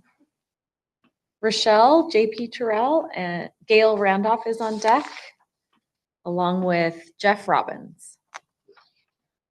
Greetings, Arizona State Board of Transportation. My name is Rochelle JP Terrell, and I come up here like, wow, looking at my community come together to kind of show love. for the widening project for the state, for the 347 widening project. I am a high school English teacher, and it is my #1 job to make sure that all of our students and young people are college and career ready. I want you to be aware of a hidden bias that is happening to our community. When we are preparing resumes for young students to go out into the community to start their lives and build a strong foundation, with sadness, we are advising them to take off our address and our zip code, because once employers see that our zip code 85138 is on their resumes, they can't automatically assume that they're going to be late for work. Our young people are not being judged based off of the content of their character or the merit of the skills that we've worked very hard to develop in our young people. I am asking you for your signatures to make sure that the 347 widening project please be put on the 5-year expansion plan so that we can put a stop to this unseen bias that is happening when our young people are trying to have an equal opportunity to start their lives. 347 is a lifeline, yes. It is also an escape. It is also a safe home. You heard from my husband earlier, Mr. Terrell. He's never going to talk about himself, but I witnessed him driving back and forth to his engineering job over at Intel. He is in that car 2 hours a day, in the morning and in the evening. That's 4 hours in the car. If he was a child, I would constitute that as a child abuse, being in the car that long. Please help my husband get to and from work in a timely manner and help our students make sure that they have a true, fair opportunity without any bias. The city of Maricopa deserves immediate relief, and we're asking for that. Thank you so much. I greatly appreciate it. Thank you, Rochelle. Gail Randolph, you are up with Jeff Robbins and Vinny Gallegos on deck.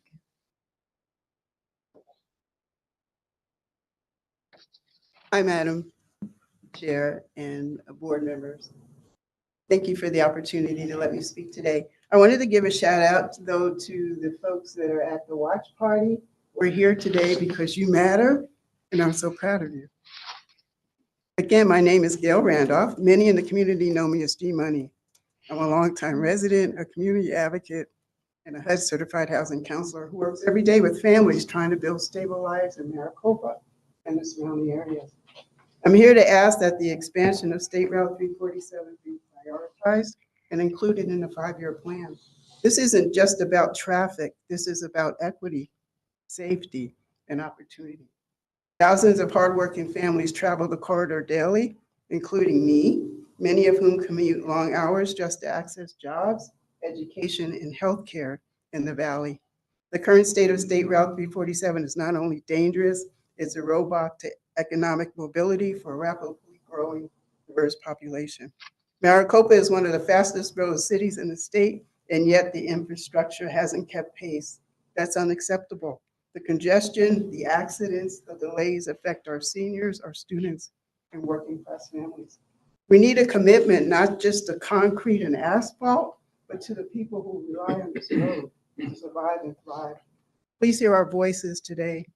Expand the State Route 347, make it part of your 5-year plan, and let's build a future that's connected, safe, and equitable for all. Thank you for the opportunity, and Kopalev.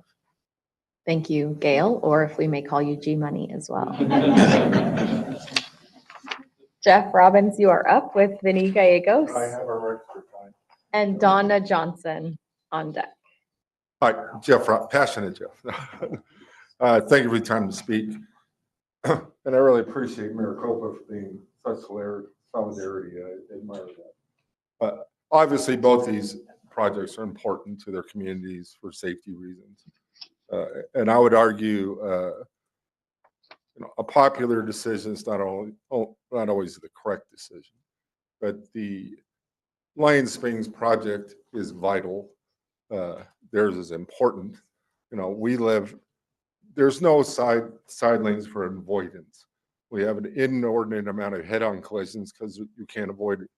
We have an inordinate amount of head-on collision fatalities. We have a extraordinary amount of animal strikes. wildlife strikes throughout the year, and because there's no place to avoid. We have undue amount of accidents that are fatal because unduly fatal because our first responders can't get to the scene. The response time normally is in your town probably short. On that road up there, if you or your loved one get in an accident, the response time, because there's nowhere for them to go, they're stuck in traffic, could be hours, and it turns an injury accident to a fatal accident. So this is pretty vital.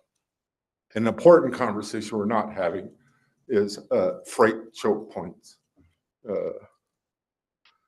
In the United States, freight choke points are the primary focus for road improvements. That 260 up there was identified as a freight choke point years ago, and we have suffered. This whole conversation feels like a betrayal to us. They've been working on it 14 years. We've worked on this for 40 years. The state invested significant funds to build 4 lanes from Heber all the way to the top of the ramp. This project, Lion Springs project, is the final link of that resolves safety issues and freight issues in our state. That is a significant freight choke point, which causes backups to Fountain Hills sometimes and to Shoal. And can you imagine your trip up there today? It was 1 lane and you're stuck behind a slow truck. You wouldn't be sitting there right now. We deal with Thank you, this Jeff. I do have to ask you to. every wrap. day. Sorry. Time's up. Yes, All thank right, you. thank you for consideration. Thank you. How about 3? Yeah. Thank you. They're Jeff. both important. Thank you. Appreciate Thank it. Vinny Gallegos, you are up with Donna Johnson and Susie Johnson on deck. Morning, Chair Daniels, members of the State Transportation Board, Vinny Gallegos, Executive Director of the Central Yavapai Metropolitan Planning Organization, or SIMPO for short. Definitely difficult days to talk, in these situations. We all have needs across Arizona, and it's tough to be talking in what feels like a competitive situation. We want to support each other. And we're definitely here to talk about the safety and capacity and efficiency needs in transportation. So, we started a campaign a little over a dozen years ago on State Route 69 between the towns of Prescott Valley and Prescott. And much like our friends across the state in Maricopa and throughout Arizona came to you, and that project's underway. And we want to express our gratitude for the safety and capacity improvements, and in that project's on target to have a 1-mile widening in the city of Prescott later on this year. So the widening's been done, the median project is being put in, and we want to thank you. The next thing we'd like to put on your radar, and Yavapai County Supervisor Chris Kuknio is with me today. He'll be speaking when you call him a little bit later. He sits on our executive board, and he actually started on that Highway 69 project about 11 years ago when he was a council member. Now he's a county supervisor. And the project that he'll be talking a little bit more about is Highway 89 and 89A. It's an on-ramp project. We were successful in working with the state legislature a few years ago to get that project fully funded for design and construction. It was about 3 years ago. It's about a $5.5 million project. State legislature came back the next year and swept the funds for construction and moved it to other needed projects. So where we sit today is a project that is fully designed as of earlier this year. It's estimated to be $5.5 million, and the locals are willing to contribute about $1 million towards that project. So we're looking for additional help on that, and Supervisor Kuknio will speak about that. Thank you very much. Thank you, Vinny. I have, it's either Dana or Donna Johnson. I'm sorry, I was saying Donna, but a closer look. She wants to be taken off. She does, Yeah. okay. All right, Susie Johnson with Greg Doan and Lance Marble on deck. Welcome to Payson. I've lived here in the Gila County area for 40 plus years. I've utilized Highway 260 most of my adult life for recreation, and I was a business owner, and I'm a 30-year contract mail carrier that utilizes that highway 7 days a week. I can't tell you how many near misses, rear view mirrors that have been torn off from ongoing traffic. One of my major concerns out there are no shoulders. There is nowhere to go. Please, I invite you to take a drive out there.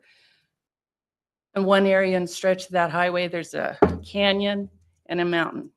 If you miss the car, you're probably going to hit or go, you're going to be hurt terribly there.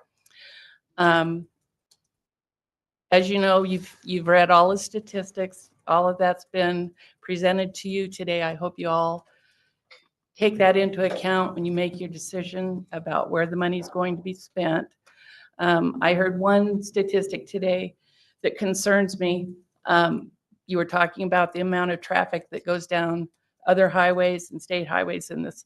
We are a very small community, but we have tens of thousands of cars that come out of Maricopa County up to enjoy our area. It used to be we only utilized or saw that on weekends. We see that 7 days a week now. So please consider that. Just because we are a small community, that highway has an incredible amount of traffic, and it's not just cars, it's semis, it's vehicles pulling trailers, and it's extremely dangerous. So thank you for your time. Thank you.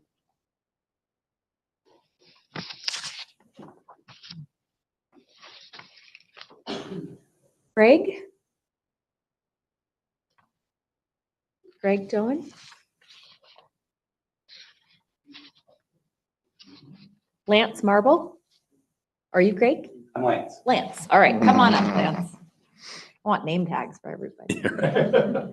My name is Lance Marble, 36-year resident of Arizona, 5 of those in Payson. Not only have a number of Arizonans been killed in accidents, which potentially would not have happened if Lion Springs would not have been shelved by previous boards for the last 20 plus years, delaying this project continues to create significant issues with regard to first responder response times for accidents, fire suppression efforts, and potential evacuation access to people who live here, as well as those who visit the area. I believe it's impossible to understand what happens in the mountains around here, especially in the summer, unless you get out and drive around on roads like Forest Road 300 and the roads that feed it before it connects to 260 and 87. There are literally tens of thousands of people from all over Arizona, but especially the valley, in the woods off 260. If you really want to understand the impact, stay for the afternoon and especially the early evening after people from the valley have had time to get up here today, and park at the intersection of Dealer's Choice and SR 260, where multiple people have been injured and died in the past 2 weeks. Come back and park at intersection of SR 260 and 300, where others have been injured and died recently. It is also compounded by the recent and dramatic increase in tractor-trailer traffic. Maricopa has done an excellent job of prioritizing Lion Springs by pointing out the amount of time both projects have been on hold, access to assets that Gila County does not have, and comparing the number of lives lost annually on both roads. They have also pointed out that you have 2 options that can save lives and 1 that can improve asphalt.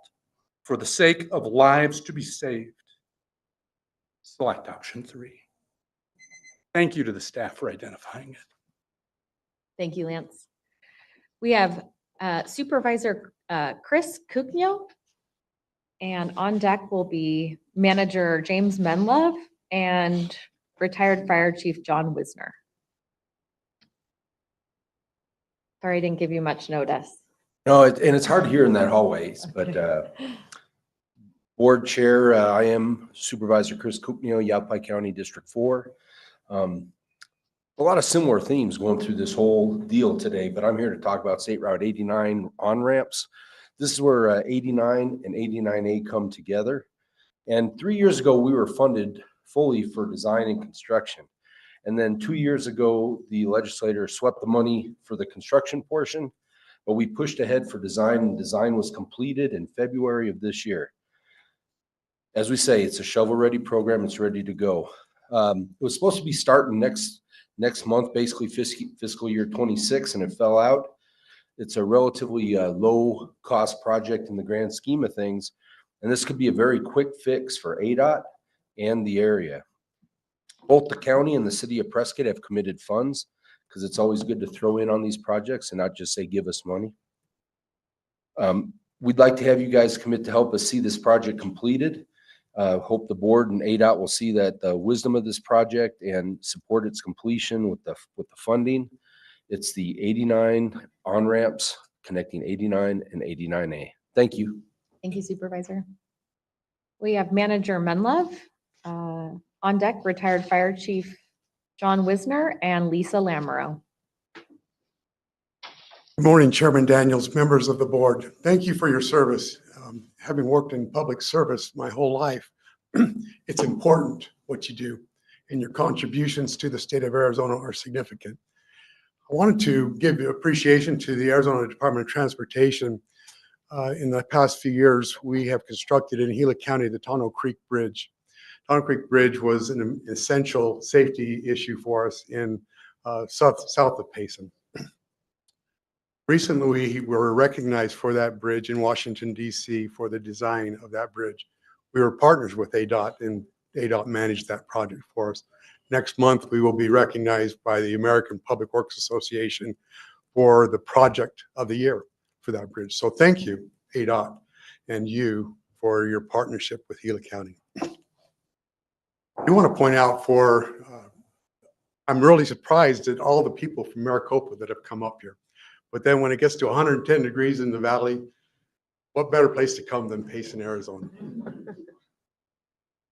I wanted to point out that, and it's been mentioned, that this has been a project at Lion Springs that has been ongoing for nearly half a century. And this is the last piece that's required for that. I wanted to express appreciation also to town of Maricopa and Pinal County. $50 million, that's huge. I appreciate them coming up with that. It makes things a lot better for all of us. So thank you to them for stepping up and offering to contribute to that project. I've looked at our finances in Gila County and, well, what could we do? Can we perhaps partner with ADOT financially? And I look at Gila County, we are 96.5% of our land mass is public, meaning only 3.5% of our land is private. That means 3.5% is all that's taxable. That's why Gila County has the top tax rate in Arizona, $4.19.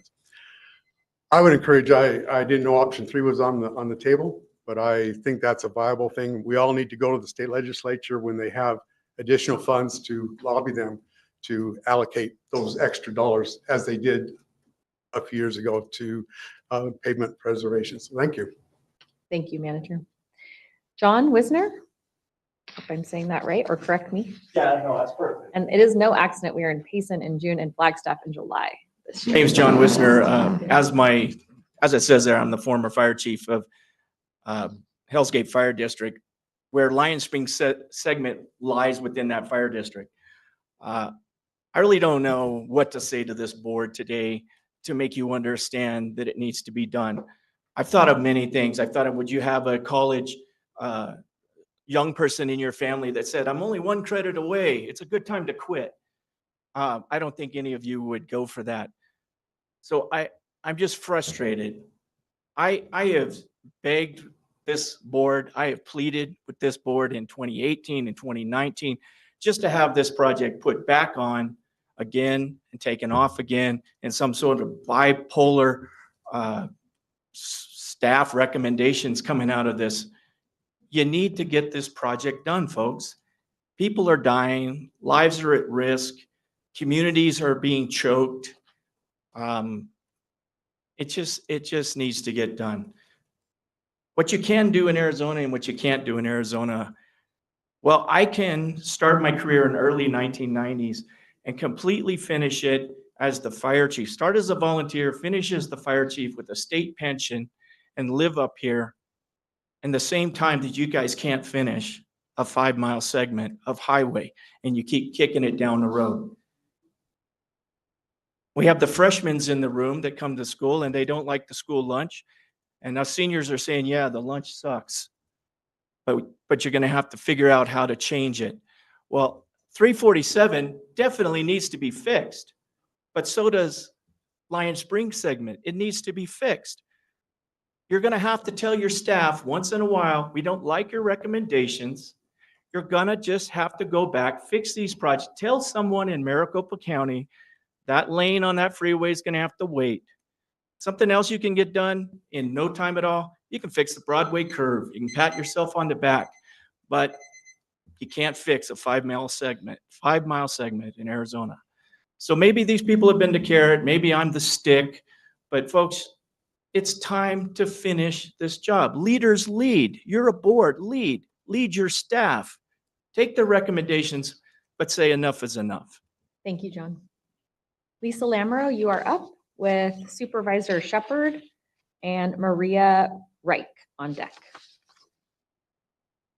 Hello, I've been coming up this 260 my entire life. We now live up here full time. And I can't tell you how many times I've had somebody come over the yellow line and you're looking, there's no place to go. I recently broke down about 3 months ago on the 260, just completely shut down. All I could do was coast. There's no place to go. I sat on that road with 2 tires on the highway waiting for a tow truck for 3 hours.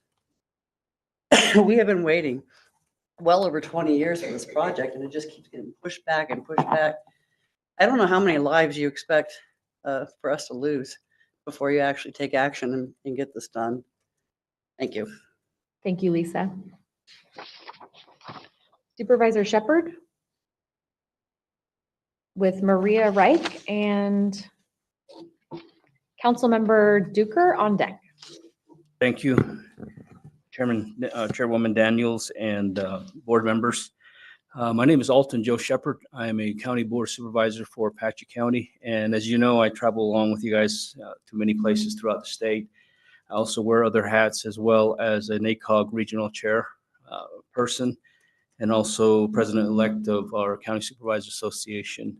But I come here today just giving my 2 cents worth into trying to defend my area as far as I know that there is a need across the state.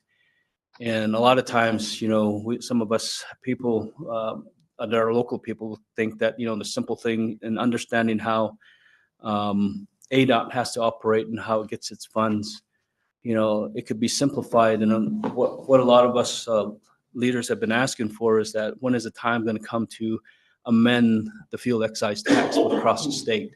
That will solve a lot of the problems. And I'm hoping that that echoes to a lot of our state legislatures that are down in the valley that have to determine and pick and choose the politics of their projects too. So, but today I come to you in support of, you know, I think alternative one basically is leaving it to the staff, data driven, coming up with projects.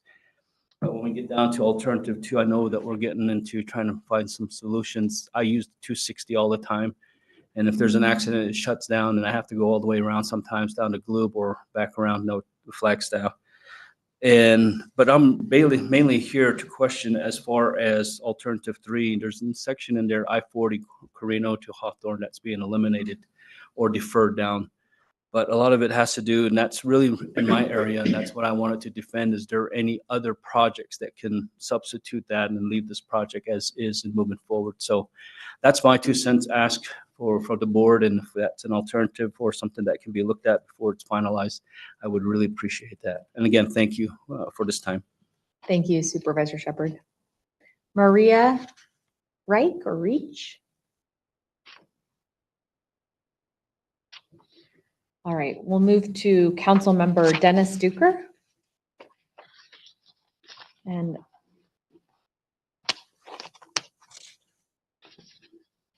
on, let's see, on deck will be Alyssa Marshall. Hello, my name is Dennis Duker. I'm a councilman out of Star Valley. I also run the Payson Airport, did 30 years with General Motors at a proving ground, as a maintenance supervisor and a plant engineer. Also worked for Orange County for several years. So I'm aware of government, I'm aware of roads. And what I'm looking at, I heard that we got $70 million for the project 347 from private and from local government. So that's a good head start on their project. But Lion Springs, we're a small community. We don't have the advantage of raising that kind of money. So what I'm asking you guys to do is to go back and look at these projects with people from the towns and see if there's ways we can save money and still make these roads safe. I heard something about a lot of the accidents on 347 are rear end collisions. Lion Springs are mostly always head on. So we need to look at both these projects, come together and see if we can rework them. One of the things out there on the 260 is we have a beautiful overpass for wildlife. Maybe we can come up with a different idea for that. That would obviously save some money. But I'm asking you guys to get some local people together with some knowledge and see if we can't figure out a way to lower the prices so that we can carry on with both these projects. We may need to phase them in. We may not be able to get them completed all at once, but we just need government to take a look at the way to make our highways safer with some common sense. So did I make it under my 3? You did great. Awesome. Thank you. And thank you for the additional documents. I'll make sure that these also are part of the record. Give me a call. Thank you. All right, we have Alyssa Marshall up with Jimmy Lee and on deck. Hi, my name is Alyssa. I am a dentist serving the Payson and the surrounding community. I was not planning on speaking here today, but as I was watching, I was called to speak. I have 2 daughters, 5 and 7 years old. On this Sunday, Father's Day, I had to sit them down and have the conversation and tell them that they had lost a friend. Her name was Zen, and there was a car accident that claimed Zen's life along with her mother's, Anila's life, leaving their father and their baby sister behind. Their family has been torn apart. And my daughter, along with many others, and this redheaded girl right here, she's Zen. She gave the sweetest hugs. She would hold you really tight. She had the best laugh. And we lost her too early. They had spent Father's Day at the lake. And on their way out, they were T-boned, and the number in their family has gone down to half. In the past month alone, there's been 7 fatal car accidents, and at least 3 of them were multiple fatalities. That means we lost in the past month at least 10 lives to that road. I am not sure how many lives need to be claimed for us to say this project cannot be pushed back any longer, but if 10 lives in a month is not enough, I do not know how many is. The accidents and the reason we are asking for this road to be worked on, it is not just for our townspeople. This road is heavily used by the people from all over Arizona and heavily from Phoenix coming up to enjoy the nature up there. And it is no longer safe. I just urge you to please, we've lost enough lives. And yes, 347, I hear that it is a really bad area. I get that. But I also heard that I it's apologize, claiming- Dr. Marshall. I have to ask you to wrap up. The 2 minutes has expired. Okay, thank you. I apologize. But I've heard that it's been claiming approximately 5 lives a year, and we lost 10 a month. And so this is just, yeah. Thank you so much for having me. Thank you for being here. Jimmy Lee with Greg Doan and Maria Reich on deck.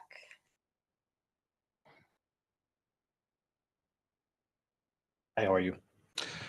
Pleased to be here to address this commission. My name is Jimmy Lee. I am a resident here in Payson. Before I came and moved here, I was a former assistant to the governor in the state of Illinois. And I was also the director of strategic initiatives for the White House under the Bush administration. The only reason I'm saying that is because I understand how policy affects some of these decisions. And I know that you've heard from a number of people here today about changes and about funding priorities. And I'm here to tell you that the priority that my friend Alyssa just spoke of today here in the 260 is something that is vitally important to our community. So I'm not here today as a person who worked in government. I am here today as a resident of Payson in a place where I call home. And so I just wanted to read a statement that I put together for each of you. So bear with me. And I apologize for my attire. I usually dress a little bit better when I'm presenting to a commission, so I apologize for that. Not the White House. Yeah, I know. I am so glad that I don't like wearing suits anymore. So my wife and I recently lost a close friend, and so this came as a result of that. The recent loss of my close friend on State Route 260 near Payson is a tragic reminder of the urgent need for improved safety on this critical highway. Since the beginning of this year, there have been close to 10 accidents reported on this stretch of road, continuing a pattern of dangerous conditions that have claimed too many lives. I'm aware that the Arizona Department of Transportation is already working on several projects to address the dangers along this corridor, including widening shoulders, improving guardrails, and making pavement repairs. My hope is that as you're looking at this final design phase for this particular stretch of road, and as you're trying to add travel lanes and construct wildlife crossovers, that this become a priority for you. This is not something, I hope that this is not something that you just discussed today, but that you work to expedite the implementation of all this planned safety measures. And so the reason why I'm writing this is because I'm reading and I'm getting text messages from individuals, family members of a mother who died this past week. Her and her daughter died on that stretch of road because somebody. Jimmy, forgive me for interrupting. We have reached your time. Oh, limit. okay. I So feel inadequate I just hope actually you guys will telling do that. that. Okay. So, but thank you very much. So. Thank you. I have called two names that have not come to the podium yet. So this is last call for Greg Doan and Maria Reich. Okay, we will now move to those who are on the WebEx. That completes the in-person. I just want to confirm that we didn't miss any cards. All right, Bryce, we're going to need your help. I think it's Bryce, right? It's Bryce? Victoria Oh, this I time, apologize. Victoria. Victoria, our first individual to speak is Shantae Rothschild, and on deck will be Miranda Sweet.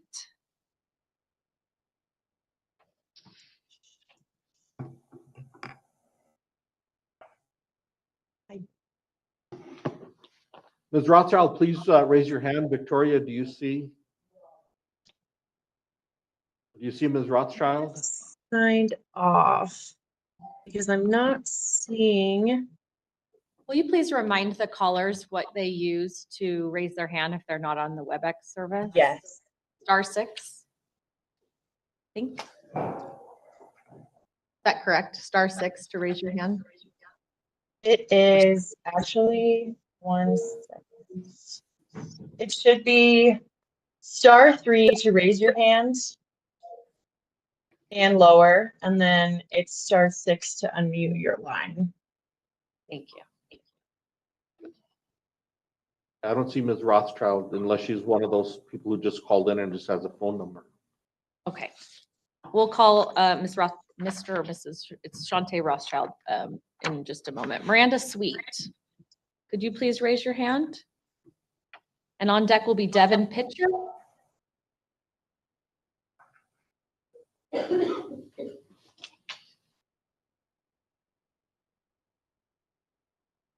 Your battery might have died.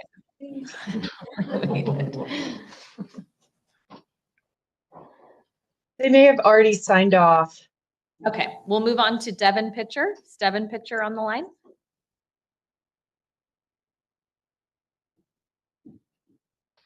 Afraid not. Okay, moving on, Mina Marcos. Mina Marcos, can you raise your hand, please? It'll be a *3.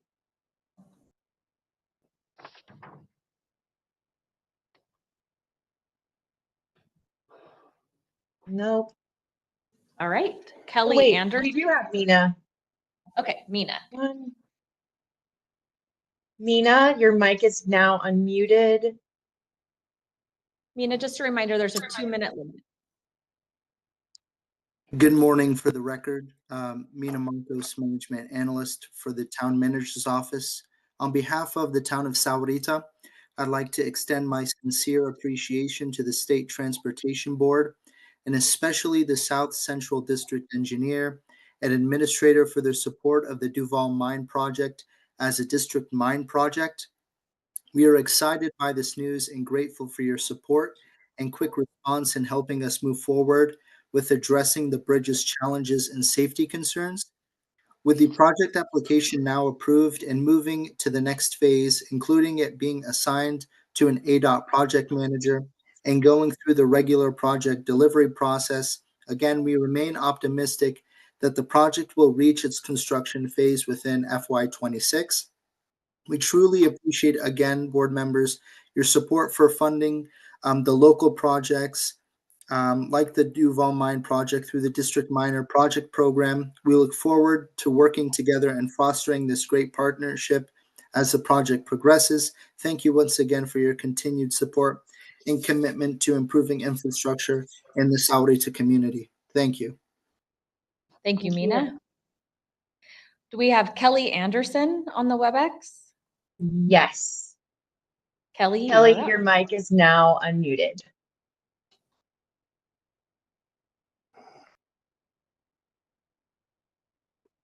Yes, we can, Kelly. Perfect. Thank you for the opportunity to speak. As the director of the Greater Maricopa Business Alliance, Maricopa Chamber of Commerce, I can affirm with confidence that our board of directors, our member businesses, and all businesses in the city of Maricopa support the widening of State Route 347, and we implore this board to add it to the 5-year plan without delay or hesitation. The economic growth implications for the south end of 347 are obvious, but I ask that you also consider the tens of thousands of employees from our south side that power and propel businesses and industry in Maricopa County. The safety and well-being of all our employees, team members, and their families is paramount, and it transcends county and city lines. Time wasted while staff and deliveries sit on a broken and outdated state highway cost businesses in both Pinal and Maricopa counties untold thousands of dollars a year. However, that cost is negligible when the road, by way of its congestion and inefficiency, contributes to the loss of the lives of our friends, families, and coworkers. I've not heard mention of the impact on local and extended travel tourism. Throngs of families from the valley traverse the State Route 347, passing through our communities on the south end to make memories in Rocky Point or on the California coast. How many families have delayed or canceled travel because of the danger, inconvenience, and unreliability of 347? How much economic impact have the lost revenues to restaurants, grocery stores, and gas stations cost? And those costs to the economy extend far beyond the greater Maricopa footprint. What about all the other towns, communities, and businesses along the route to those memories? The State Route 347 might be the longest driveway in the state, but it's our driveway. It's a driveway to a vibrant, energetic, amazing, and resilient community. A community not made up of only the residents and businesses of the city of Maricopa, but also Hidden Valley, Thunderbird Farms, Chin, Stanfield, and Mobile. It's also the path to memories for thousands of families each year. The 347 impacts more than just the homes and businesses at the end of the driveway. It impacts multiple cities, counties, states, and even countries. We all deserve, at the very least, that the Arizona Department of Transportation and this board place the widening and overall safety and efficiency of State Route 347 on the 5-year plan. Thank you. Thank you, Kelly. Joanne Keene, are you on the WebEx? And can you raise your hand, please?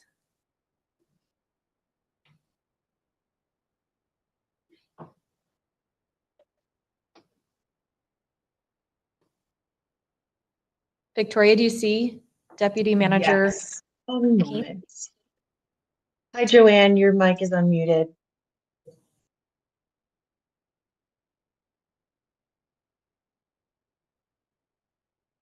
Joanne, are you available to speak?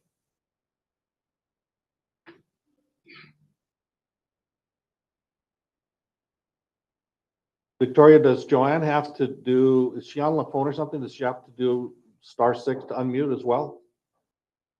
She's gonna have to unmute herself. Yes, *6.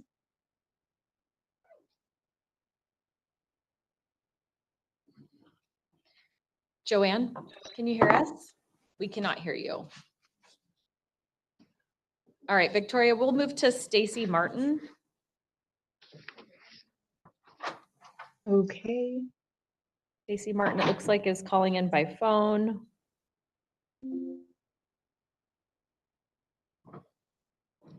Stacy, *3 to raise your hand.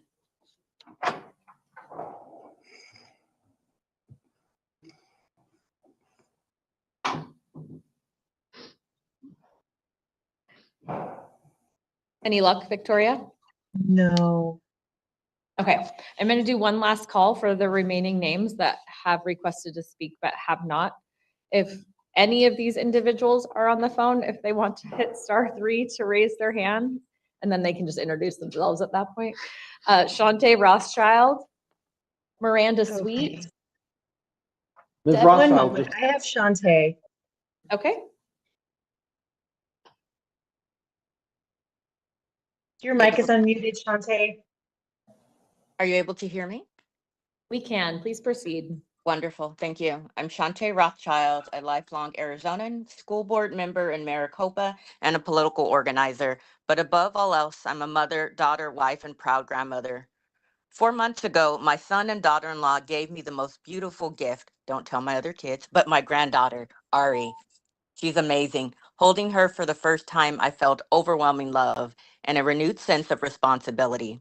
Everything I do now is about creating a stronger, safer future for her and every child growing up in our community. And that's why I'm here today. I was overjoyed when my daughter began her journey to become a teacher, but made the heartbreaking decision to leave Maricopa, not because she didn't love our city, but because of the 347. She feared it, and I understood why. I've been that parent. I've gotten that call that no one wants to hear. Your child has been in an accident on the 347. That moment changed everything for me. The fear, the helplessness, it stays with you. And that fear isn't unique to my family. This road connects us to communities, healthcare, education, and to one another. But right now, it's pushing people away. As a political organizer, I advocate for solutions. As a grandmother, I advocate from love. Please add State Route 347 to the 5-year plan. Our families are counting on you. Our future depends on it. Thank you. Thank you, Shantae. Last Joanne? call for. Is that Joanne Keene you have? Yes. Whose phone is ringing?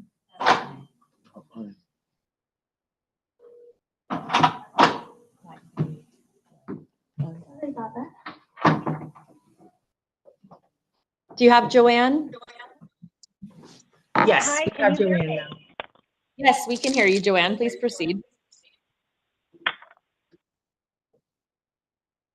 Go ahead.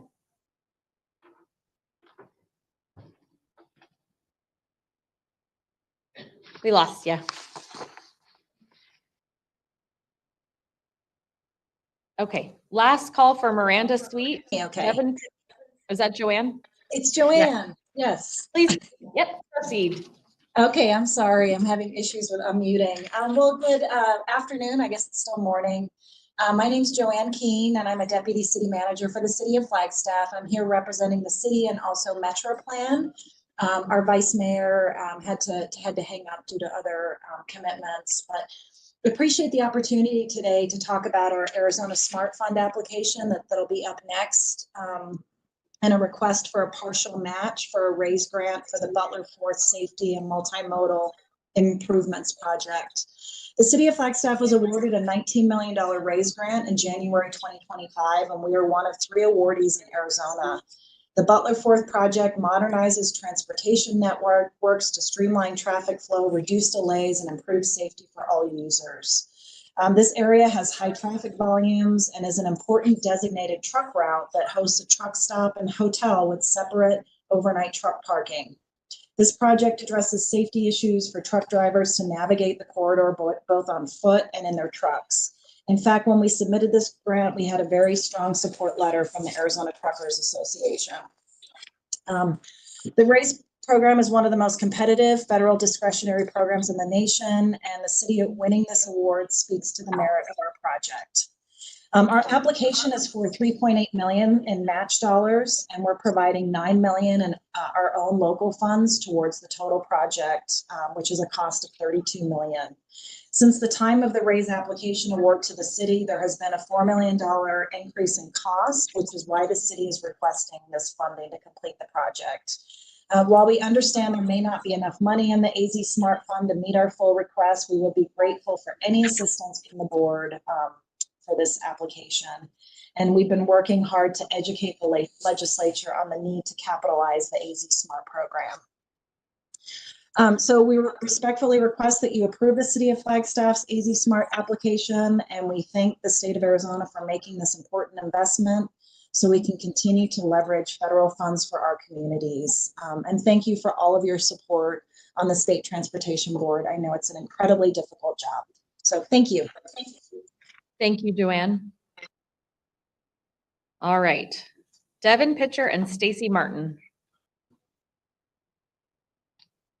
Those are the last two I have from the online option, I think. Devin or Stacy, if you are on the phone, please press *3 to raise your hand. Going once, going twice. All right, thank you. And thanks to everybody for participating and everybody being so respectful of the 2-minute limit. I think it was really helpful. So very much appreciate all of your efforts to do so. At this time, I will entertain a motion from the board to recess our State Transportation Board meeting and reconvene an executive session.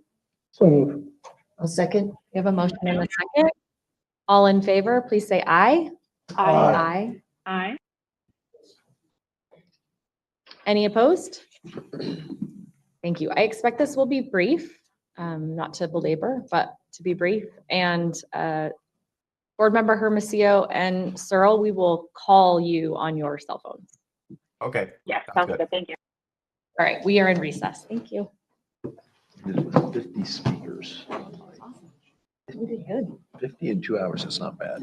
Figure we might need a bio break too. You think?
It's annoying. It's the best food. So Victoria, this is Floyd. Can you hear us? We can hear you now. Perfect. We just want to confirm that board members Hermosillo and Searle are back online as well. This is Richard. I'm here.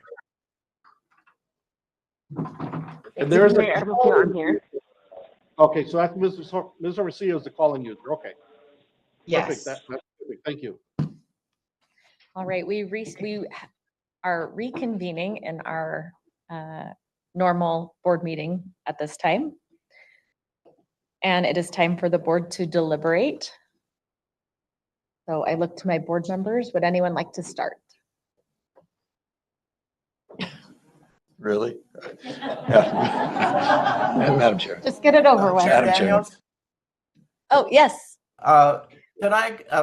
This is for Floyd. Right now, the screen I'm seeing is alternative 3. It would be better if I could see the dais if I could. Yeah, we could do that. I just wasn't sure if you wanted to go back to that, if you wanted to reference that in the deliberation. But I think for the discussion, it would be better if we could see there. Yeah, that's better. Thank you. He wants to see our facial expressions. I do. I really want to see what you got to say, Ted. All right, thank you. All right. Shall we? Vice Chair. All right. Thank you, Madam Chair.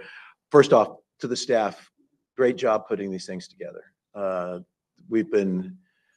This is easily the biggest turnout and the biggest discussion I've ever seen at a state transportation board in 5 years. And it hasn't been a short process either, especially for those folks in Maricopa. But I'm going to tell you, I was really impressed with how quickly organized the Lion Springs community came, not only with people, but also with the data. And it was very interesting.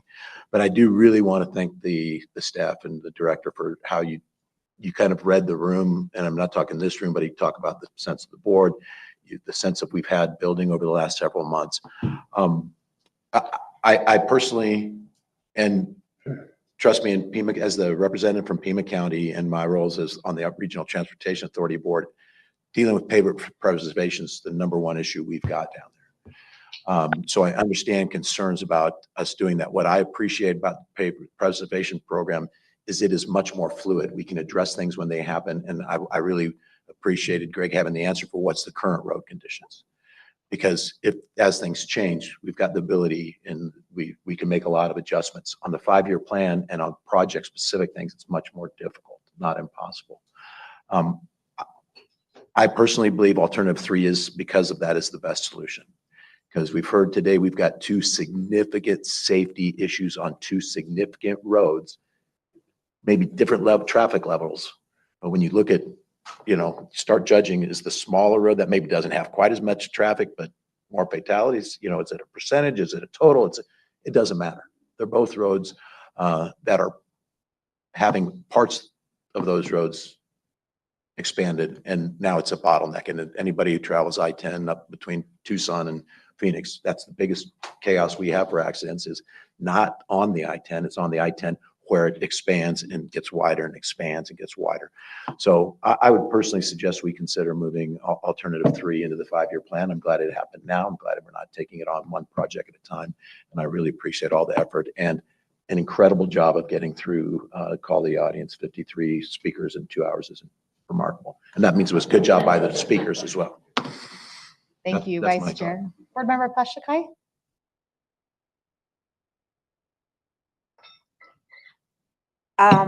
Thank you, Madam Chair, and thank you to my colleagues. Thank you to everybody that is here. I think Member Maxwell expressed his appreciation to the folks that worked on this. And then also, I want to let you know I appreciate all that are here. You travel from long ways on very difficult roads. And takes a lot of courage, and I think you see each other, and that's what's important to me. Each of you is concerned about your communities, your loved ones, and so many households. We all have the same concerns, no matter where you live. And so I appreciate all of you for speaking and doing your civic duty by coming here. And not everybody can because they're working or they're hauling water or, fighting wildfires. And so, thank you for that. For me, it is a tough decision, but I like the alternative two, just because it's less impactful on my district, District 5. And I don't want to, everybody's important. It's just a hard decision to make. And I just want to say that I appreciate all of you and all that you do. Thank you, Board Member Pacheco. Board Member Elters? Thank you, Madam Chair. Difficult decision it is. My thoughts are the following. I do understand the need for SR 347 and the concerns related to that. I acknowledge the substantial local financial contributions that have been made. And I also recognize and know that significant improvements have been made on SR 347 over the years to improve it. Additionally, I know from past experience that SR 260 has been in the program for improvements, and that's been 2 decades going. It's a corridor that is in need, serves northeastern Arizona, as well as many from other areas of the state, primarily the central Arizona area, seasonal traffic, summer, winter, and in between. And it was prioritized by prior boards with a commitment to complete a corridor. That corridor is complete except for the one segment that remains uncompleted. And I believe it justifies our attention and support. I also know that staff has done a remarkable job in presenting different priorities for the board to consider, and the staff's primary responsibility, first and foremost, is to preserve this wonderful transportation system that we have.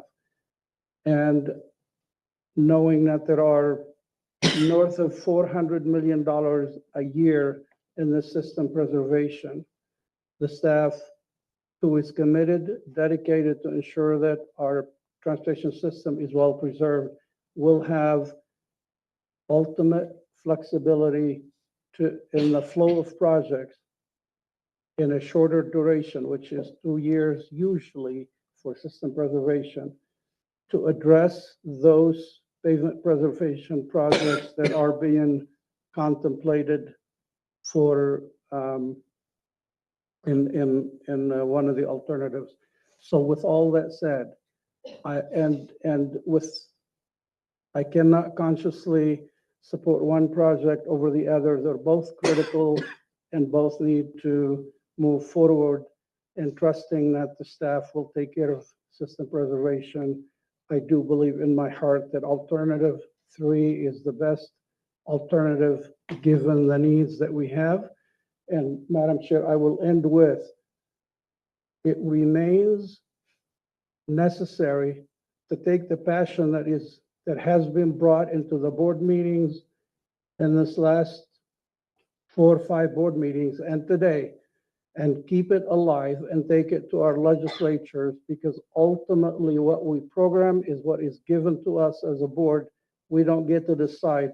And I hope you all know the reason we're agonizing here today is that the needs far exceeds the resources. So keep the passion alive, carry it forward to those decision makers, because we only allocate what we have. Thank you, Madam Chair. Thank you, Board Member Alters. Board Member Howard? Thank you. And I will continue on with that last sentence. A shortfall of $4 billion a year over the next 25 years. That's a big number. I am truly amazed at what staff does more with less every year. Everyone in this state uses our road system. As taxpayers, if we desire amenities and improvements, we as taxpayers obviously fund those amenities and improvements to some degree. Our transportation revenue stream is broken in many facets. You guys have heard it meeting after meeting. Our excise tax for fuel is from the 90s. We have no sales tax on fuel. It's a flat tax per gallon sold. We have EV vehicles coming up. Nothing's been done as far as we've all heard the story. You as voters and users of the highway system need to assist us with legislation and our legislators to make hard decisions, because it's only going to get worse year after year after year. I feel like we are the mothers of 6 kids and we open the refrigerator door and there's one piece of bread left. And we have to decide which child is going to get that piece of bread and which other 5 children are going to go hungry. And it's getting old. We don't like making these decisions at all. And lives are being lost in our state. And it's mostly due to it. So 85% of traffic crashes are mostly driver behavior. But when there's a scenario that's been created to cause driver behavior, then there's some responsibility to take there as well.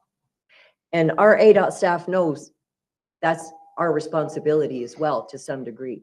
But when we don't have the funds coming to us to dedicate to save lives and to help those who drive our streets and our roads, we need your help. Something's got to be done. We've asked our legislators time and time again in meetings, what are we going to do? And it's crickets at this point. I am so thankful for all the bills that are before us this year, because it's making these projects happen. When Mr. Kendrick spoke, I lost count at 8 times that the 260's been taken off and put back on the plan over the years. I drive the 347 every time I'm in that area just to see, and it scares me, literally. I drove the 260 this morning, my husband and I, before the meeting, and the turning lanes that are needed, the blind spots before you turn, it's needed. They're both needed to a very heavy degree. Maintenance is needed. Our maintenance in our state is lacking. Again, back to our broken funding stream. Our roads are only going to get worse when it comes to our maintenance if something isn't done. So one of the projects, the Highway 70 projects, I drive at least 5 times a week. So I'm directly impacted as well as far as this maintenance goes. So with that being said, and I thank you, Maricopa, for the years and years, and Gila County for those years you guys have put in attending these meetings with the compassion that you have for your residents and your people to make us understand the importance and to help us understand the importance. But we should not be here today making this decision. With that being said, I feel very strongly about going with alternative number 3 as well. Both these projects need to be built. And I'm hoping, with that being said, that the director and staff put these other 3 maintenance projects totaling $91 million as a priority to try and bring these back as soon as we can, to keep up on those maintenance. That they were selected for a reason during this process. They met the criteria, and I think we need to take them seriously and bring them back as soon as we can with the available funds. Thank you very much. Thank you, Board Member Howard. Board Member Searle? Thank you, Chair Daniels. I'll make this, very quick. I'm very appreciative that staff came up with some options. This is the first time they've done this for us. And I think it shows how important this decision is for this next 5-year plan. I cannot support alternative 2. Lion Springs has been kicked down the road too many times. So with that said, I really think it's Board Member Howard's district. She should make the motion, but I would support a motion for alternative 3. Thank you, Board Member Searle. Board Member Hermosillo?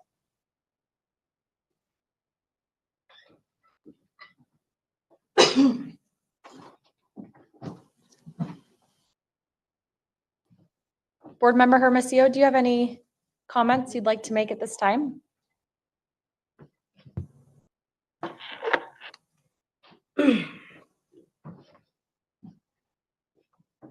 Victoria's Board Member Hermosillo stuck on mute, maybe *3.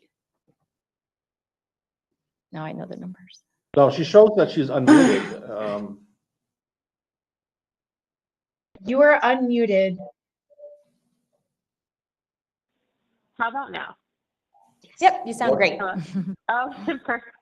I was talking to myself for a couple minutes, but thank you so much for thank you so much for giving me the time to speak on this item. It was a very difficult decision to make because going into this this meeting, I was definitely leaning on alternative 2 because of the balance that it brought between all 3 alternatives, and also wanting to honor the commitments that we've had on other projects. However, listening to comments from the public and understanding the importance of both SR 260 and SR 347, they're both very, very important. And it was really heartbreaking to try to pick which communities projects are more important, and safety is one of those things that it's important regardless of which community you belong to. And so with that said, I'm going to lean towards supporting alternative 3, but I also want to make it very clear that it's important for me to continue moving forward to advocate for all the communities in Arizona, not just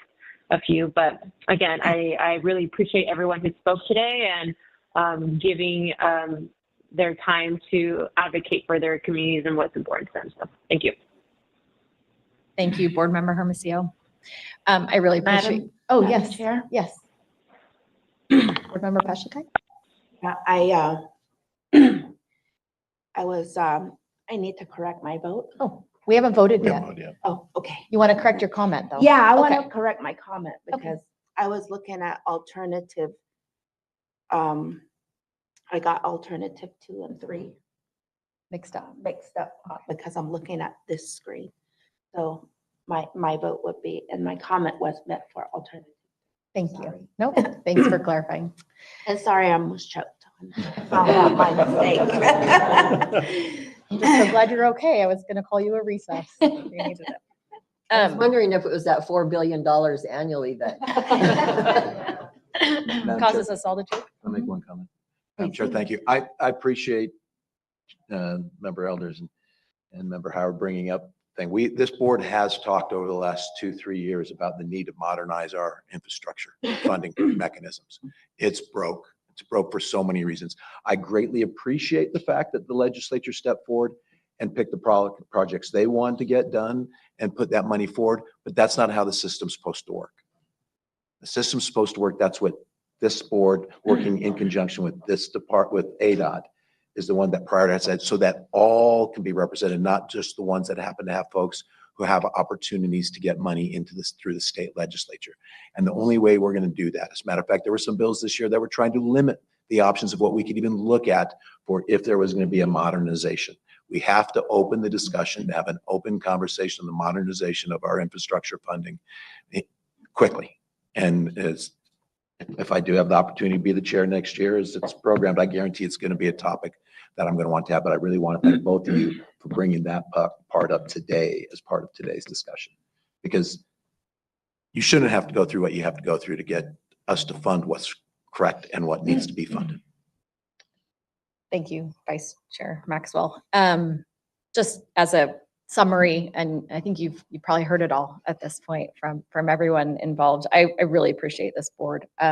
You guys have all worked tremendously hard over the last several months to really dig in on each of these issues. And I just have great respect for each of you and very much appreciate the time and energy you put into this. This is mostly a volunteer position. And we love traveling all over the state and seeing all the corners of Arizona. And it's a true gift to be able to serve in this capacity. But sometimes we're left with some very difficult decisions. And this is definitely one of them.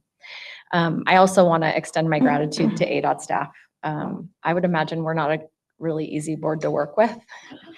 And you guys have been patient and continue to bring us answers to the questions that we ask often. And I very much appreciate the open dialogue that we continue to have with you.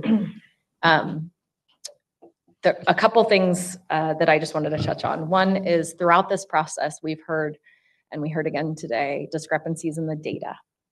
That the data that some groups and individuals, today was Payson Police Department, is different than the data that ADOT has and is presenting. And so as we move forward, because this is an annual process and it'll start again on July 1, I would admonish us as a group to ensure that the data that we have, that we're making data-driven decisions with the human element, and that we double check our data and ensure that all of the data that we have is the best that we can obtain. I am a stickler for the public process. It is really important to me that we have really open communication. The worst thing for me is when government feels like a black box that no one else can access except for the people behind the scenes. And I don't like that. I want this to be open and transparent. I want us to be able to make decisions with proper vetting and with all the information that we can gather with questions answered well in advance so that we can weigh all of our options. A couple months ago, the board asked ADOT staff to bring forward alternatives that would include the 347. And one of the alternatives that they brought back to us ahead of time was this 260 delay. And I'm really glad that we brought that forward early, because we wouldn't have had the public participation that we had today. We wouldn't have understood as a board how many times that project had been delayed. We wouldn't have had all of the information that we have today to make that decision if that hadn't been brought forward a couple of months ago. Today, we have a third option that unfortunately is the first time the public has seen it. In some cases, we've only learned about this as a board, this option 3 this week. And while I'm really grateful for option 3, I wish we would have had time to fully vet it. I recognize and very much respect board member Elcher's experience, both being a state engineer and on this board for longer than most of us, since this is his second opportunity. But I like the public. I like to hear from the public. I want to know how these projects, or even the delays of these projects, are going to affect individuals. All that being said, alternative 3 really is our best option, given everything that we have and all that we've heard. So I appreciate staff for going back to the table. In future opportunities, I would like to see that done sooner rather than later, so we have more opportunities to hear from people who are impacted by these projects. I echo the sentiments of my colleagues here that we are building a 5-year transportation plan in 2025 on a funding program that was built in 1992. There are very few vehicles on our roads anymore that were built in 1992. And so not only is it a broken system, but we really need some political will. And I would love to have everyone in this room activated. Not to put all the pressure on 347 advocates or 260 advocates. Should be a statewide effort, but if there was, I can't think of a better group to advocate for an upgrade and a modernization of our funding system. So with all that being said, I think I've made my points clear today. And again, I want to thank ADOT. Also, be careful what you wish for. Oh, yeah. There's a construction phase that usually occurs and can add to the pain things can get worse before they get better sometimes, but patience and continued partnership with ADOT and the agencies that everyone, I have no doubt that that will occur. And similar to how we experienced all of the communication on the Broadway Curve project, which was very successful. And I'd love to see that type of robust communication continue in a lot of these projects, including Lion Springs and in the 347. So with all of that being said, we can entertain a motion on agenda item 5. I would like to make this motion. Please if you guys don't mind. Madam Chair, I move that we approve the FY26 through 30 ADOT 5-year transportation facility construction program, including the addition of alternative 3 as presented. Sounds great. All right. We have a motion by Board Member Howard. Is there a second? I'll second. Second, Mayor Macio. We have 3 seconds, so you can pick which one you want. I kept quiet. I'm going to go with Board Member Alters because I heard him the best in my ear.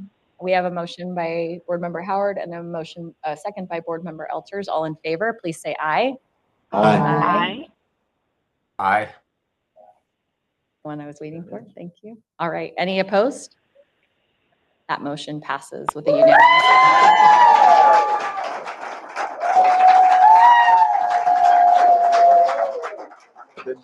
We still have 4 agenda items, so don't go anywhere. Just kidding. If you need to go, we understand. If we let them go, then the traffic might not be as bad on the way home for those of us going in that direction. All right. No, I do have one question for the audience. Was anybody watching online back in the watch party?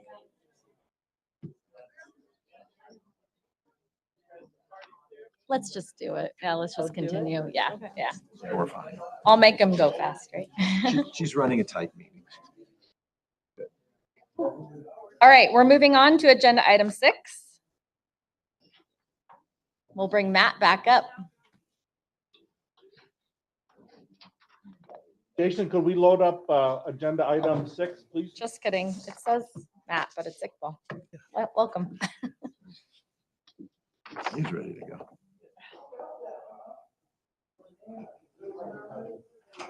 And Iqbal, I'm going to ask you to do the Cliff Notes version of your presentation. Yes. Speedy. I'll Thanks. do that. If there is an issue, I can go. I would go. Thank you. Go without the Okay, all right, so. Anytime. Good afternoon, Madam Chair and the members of the board. For record, my name is Iqbal Hussain, the Deputy Division Director of Multimodal Planning Division. Today, I will present item number 6, tribal transportation updates. Coming, but anyway, so my first one is, so I'm going to share a quick update on our ongoing collaboration with the Intertribal Council of Arizona. As part of the continued collaboration, ADOT and ITCA, the working group had a meeting on May 29th. It was a very successful meeting. The key agenda topics on that meeting was updates on the ADOT safety circuit rider program. We also talked about, there was a briefing from Native American Aviation Association and also an overview of the Arizona long-range transportation updates. The good news I must share with you. So the good news is that we more than 11 tribal nations represented at the meeting. We are excited to see the numbers continuously increasing. And also another good news, we also had strong participation from partner agencies like BIA Western Region, then Maricopa Association of Government, then Northern Arizona Council of Government, etc. Next item or the update I have on SR 264. I shared an initial update on SR 264 corridor planning study back in April. Today, I would like to give a follow-up on that. We are halfway through on the SR 264 corridor planning study. We scheduled 2 meetings for public information. the community member will have the opportunity to learn more about the study and give the feedback. There are two meetings scheduled. One is on July 14 from 5